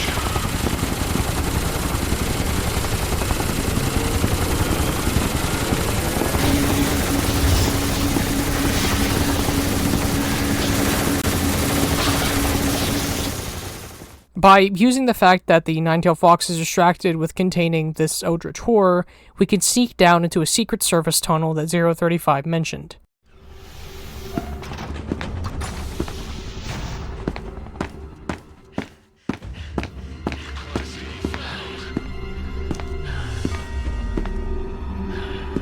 You know too much to let them get you. You're coming with us.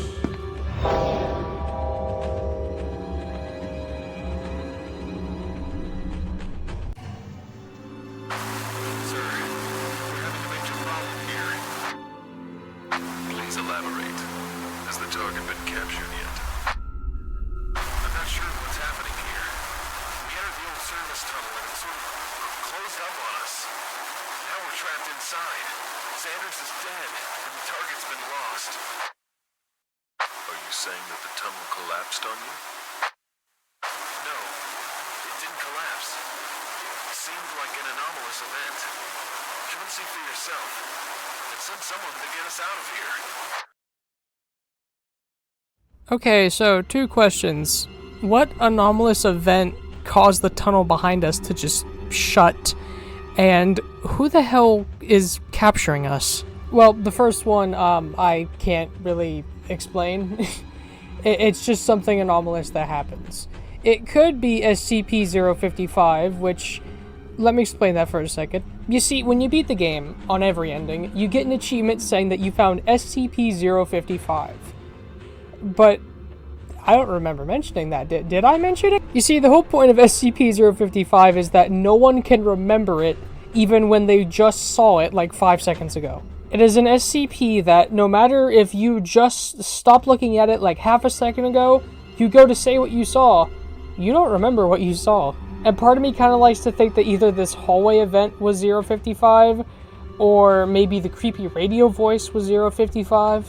Either way, the achievement's just a nice reference to an SCP that is fairly infamous in the SCP community for being the way it is. But the people that captured us, they referred to the Foundation as they, which implies this is a different faction. Well, I surely wonder which one it is, and if you just need further confirmation, in the game files, their audio is labeled CI, an abbreviation for Chaos Insurgency. So for this ending, we have been captured by the Chaos Insurgency and will most likely be forced to help them in their raids against the Foundation. Kind of a shitty ending. What if we contain 106? Well, containing 106, instead of being greeted with 106, we're greeted with Nine-Tailed Fox approaching us. But they don't shoot us. Oh. Oh no. Oh no no no. No. Ah. Oh god. Stop right there. Class B has been found. Oh no.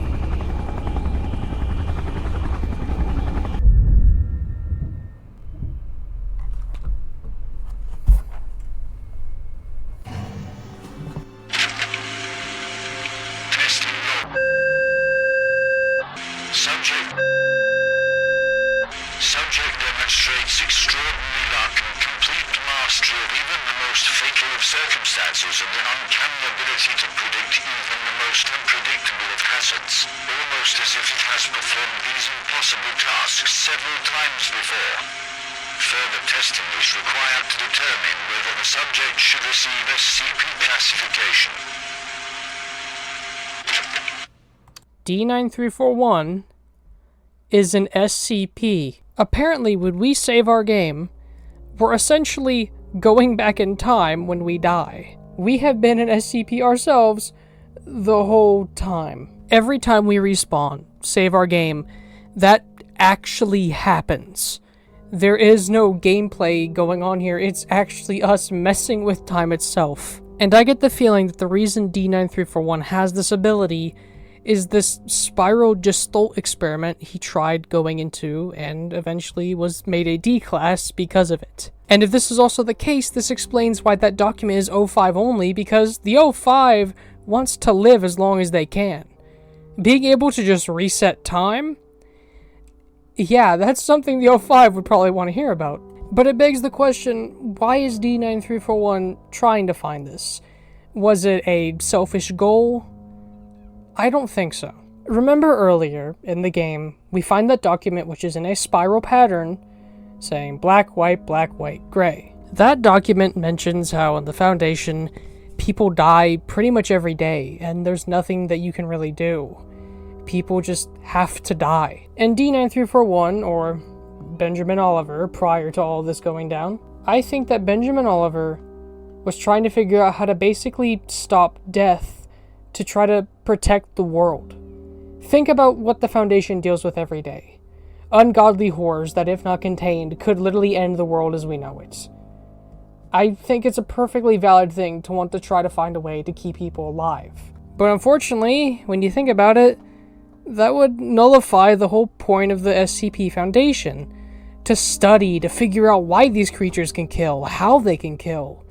If we could just prevent them from being able to do that, there's nothing to really study. And granted, some SCPs are kind, friendly, and don't cause harm, but let's be quite honest, the majority do. And so this would basically cause the Foundation to just not really be able to study much because their D-class wouldn't die. Or perhaps another reason they stopped this is that when we go back in time from loading a save, we are literally going back in time. And so thus, if people found out how to do this, the world would just be stuck going in a loop of people dying and resetting everything. But now we have unlocked all the endings. We know about Benjamin Oliver, or D9341's past. We now know that respawning is actually something he does. It's not just a gameplay mechanic. And we now know how the containment breach happened. With that, we have pretty much beaten and 100%ed SCP Containment Breach. Well, I mean, there's other bits of trivia out there you could find out about, but the game is free. As of recording, it's been added to Steam. I think it's best I let you try to find those things I didn't mention. Well, we're here. I'm still disappointed I didn't get to punch you, but whatever. I feel like when it comes to SCP Containment Breach, one of the most underrated parts has got to be its story and why it works so well. Don't get me wrong, the gameplay, the sound design, the voice acting, it all comes together to form a good game. But I think the story can only work because of the fact it's in the SCP universe. I feel like too many SCP games just look at SCP and think, how can I make a generic horror game with a creature from here?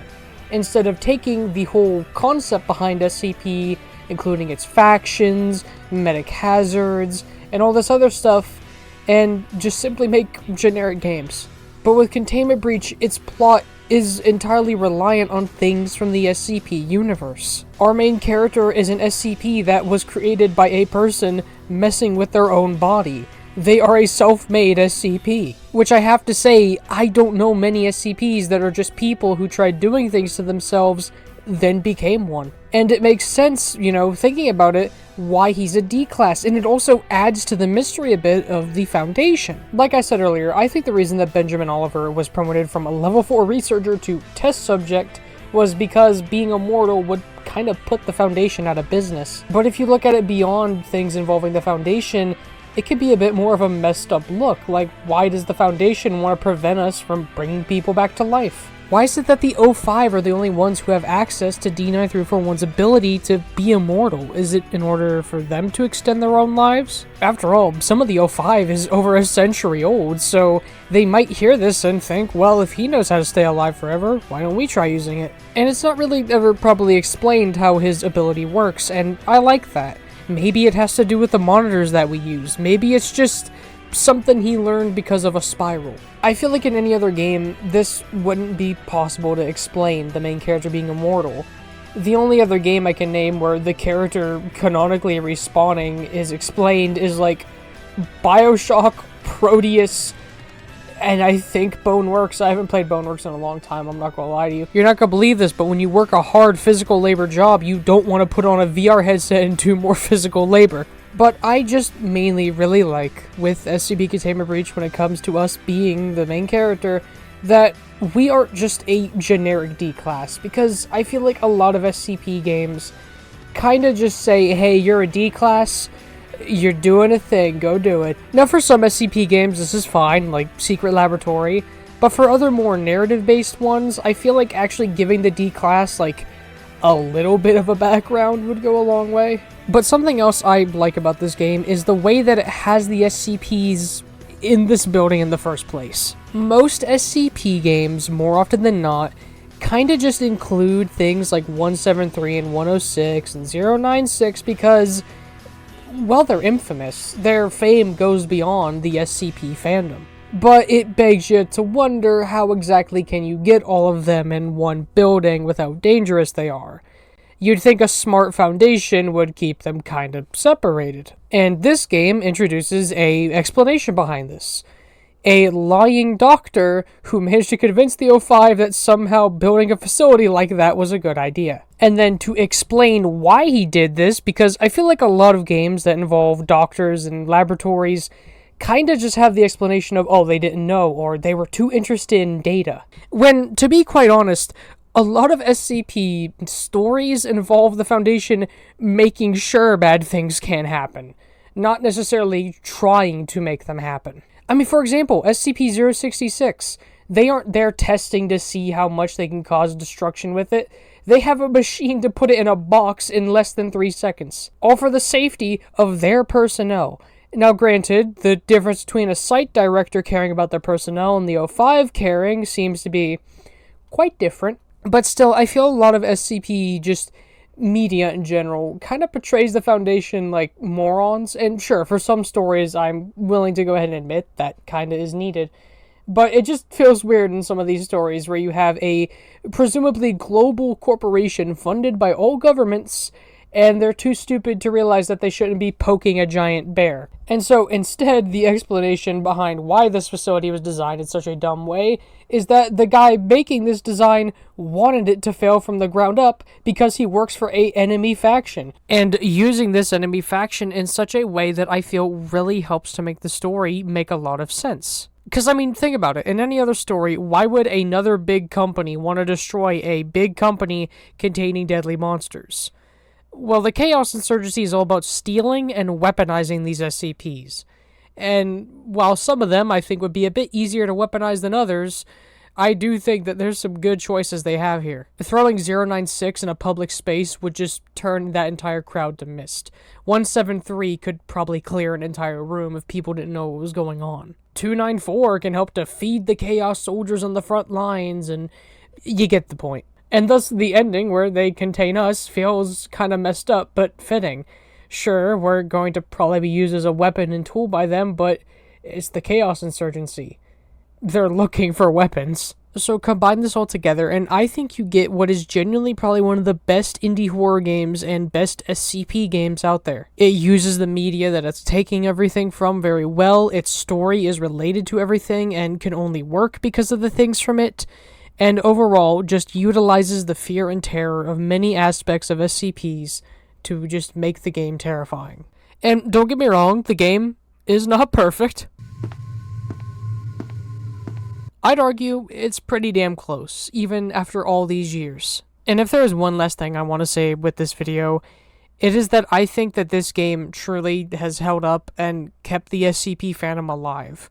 I know that's a bit of a kind of rude thing to say when there's still so many talented authors and artists and short film makers and game developers. Coleman, you see something? Shit!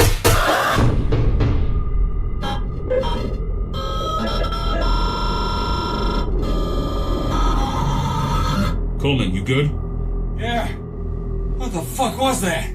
But I'm willing to bet you half my paycheck that about most of those people probably found out about SCP through this game. If it wasn't for this game, I wouldn't know about SCP-173, and thus I wouldn't have read some of my favorite SCPs of all time, such as SCP-7004, a brutally horrifying but also kind of depressing and sad story with a somewhat happy ending. SCP-8190, which I think is a very, very interesting SCP about the concept of containment kind of just becoming an SCP. SCP-5000, an alternate universe where the Foundation just decided, let's kill everyone. And even stuff that isn't SCPs, like the Ouroboros cycle, which I think is a very, very awesome story, tying into the O5, and also contains a little bit of gay romance, which, you know what, I fucking always love that shit. I love seeing queer relationships in media, it makes me feel nice and warm inside. SCP-7819, No Vacancy, a motel where you have to follow an exact list of orders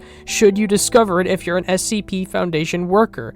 And if you find yourself in this hotel and don't follow that checklist, well, you ever heard the song Hotel California? SCP-8947 is another good example, in my opinion, which is an SCP about a casino where the Foundation has to pull strings to happen in a certain way, or else if when this casino burns down, which it always will, then they'll have to sacrifice basically the blood of children to appease a creature, and so they have to try to pull strings to make sure they don't have to do that. And I think you're getting my point here. There is so much good stories in the SCP fanbase that if I had never found out about Containment Breach, I wouldn't know about. And I guarantee you a lot of people are like me, where through this one game made by some people who were willing to do this all for free, we have now found ourselves entering a fan base full of talented authors and artists and filmmakers. And so, while most of my videos I kind of recommend people go check out the thing I was covering, I actually recommend you don't play this game, but just go to the SCP website and hit random page. SCP Containment Breach, in my opinion, is the reason that SCP lives on. And if anything, I hope that future SCP games can do the exact same. I hope that they can bring people to discover a place that was 4chan post turned into a place for authors to write stories, and now is probably the biggest little community-driven wiki ever made. I feel like I'm forgetting something. Oh yeah, the outro. I made a post a while back asking if any of you could predict the song I would use. None of you got it right. So why don't you grab a wrench and work with me? We'll make it roar, that ink machine. I'm sure we both want this to end. Oh, don't you get it, friend? You're a human, I'm a monster. Can't have one without the other. What do you think that X is gonna do? It'll all be over soon. But until then, Capturing SCP-682 is now our #1 priority. welcome to my horror show.